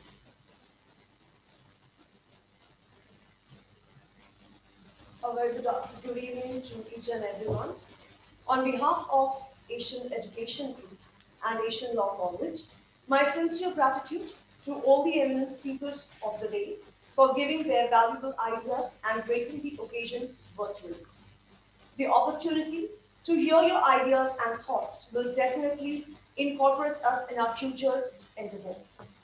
We are highly indebted to Mr. Kiza Saddam Hussain, international lawyer, consultant at UNICEF, Global Goodwill Ambassador, for giving his valuable insight on national and international laws pertaining to HR, his in-depth knowledge on UDHR, vis-a-vis modern-day laws like industrial disputes, mining laws, will really help us in our future endeavor, of course. Moving on to, I would also like to express my sincere gratitude to Ms. Ruth Lumba, General Counsel, Head of Ethics, Rolls-Royce, for her detailed presentation on compliances of an HR in legal areas.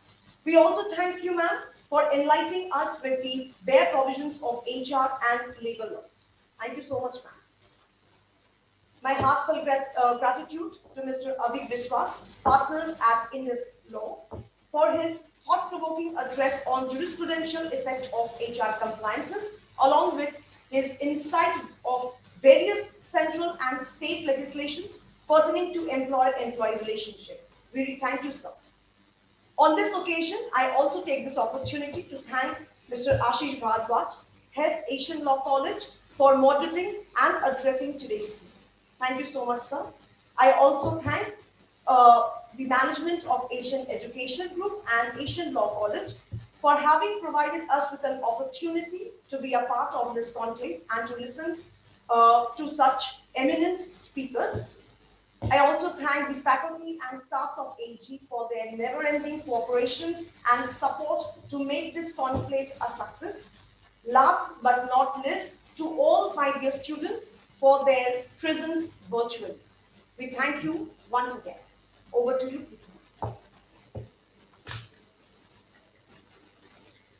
Thank you all the eminent speakers, and we hope to have such intellectual exercises in the future as well. A very big thank you from the Asian Education Group. So as we know that everything has got an end, so we end our HR Conclave 2.0 Recalibrating Efficiency for Business Growth, role of HR here today officially. Thank you for your presence and a very good evening to all of you. Thank you. Thank you so much.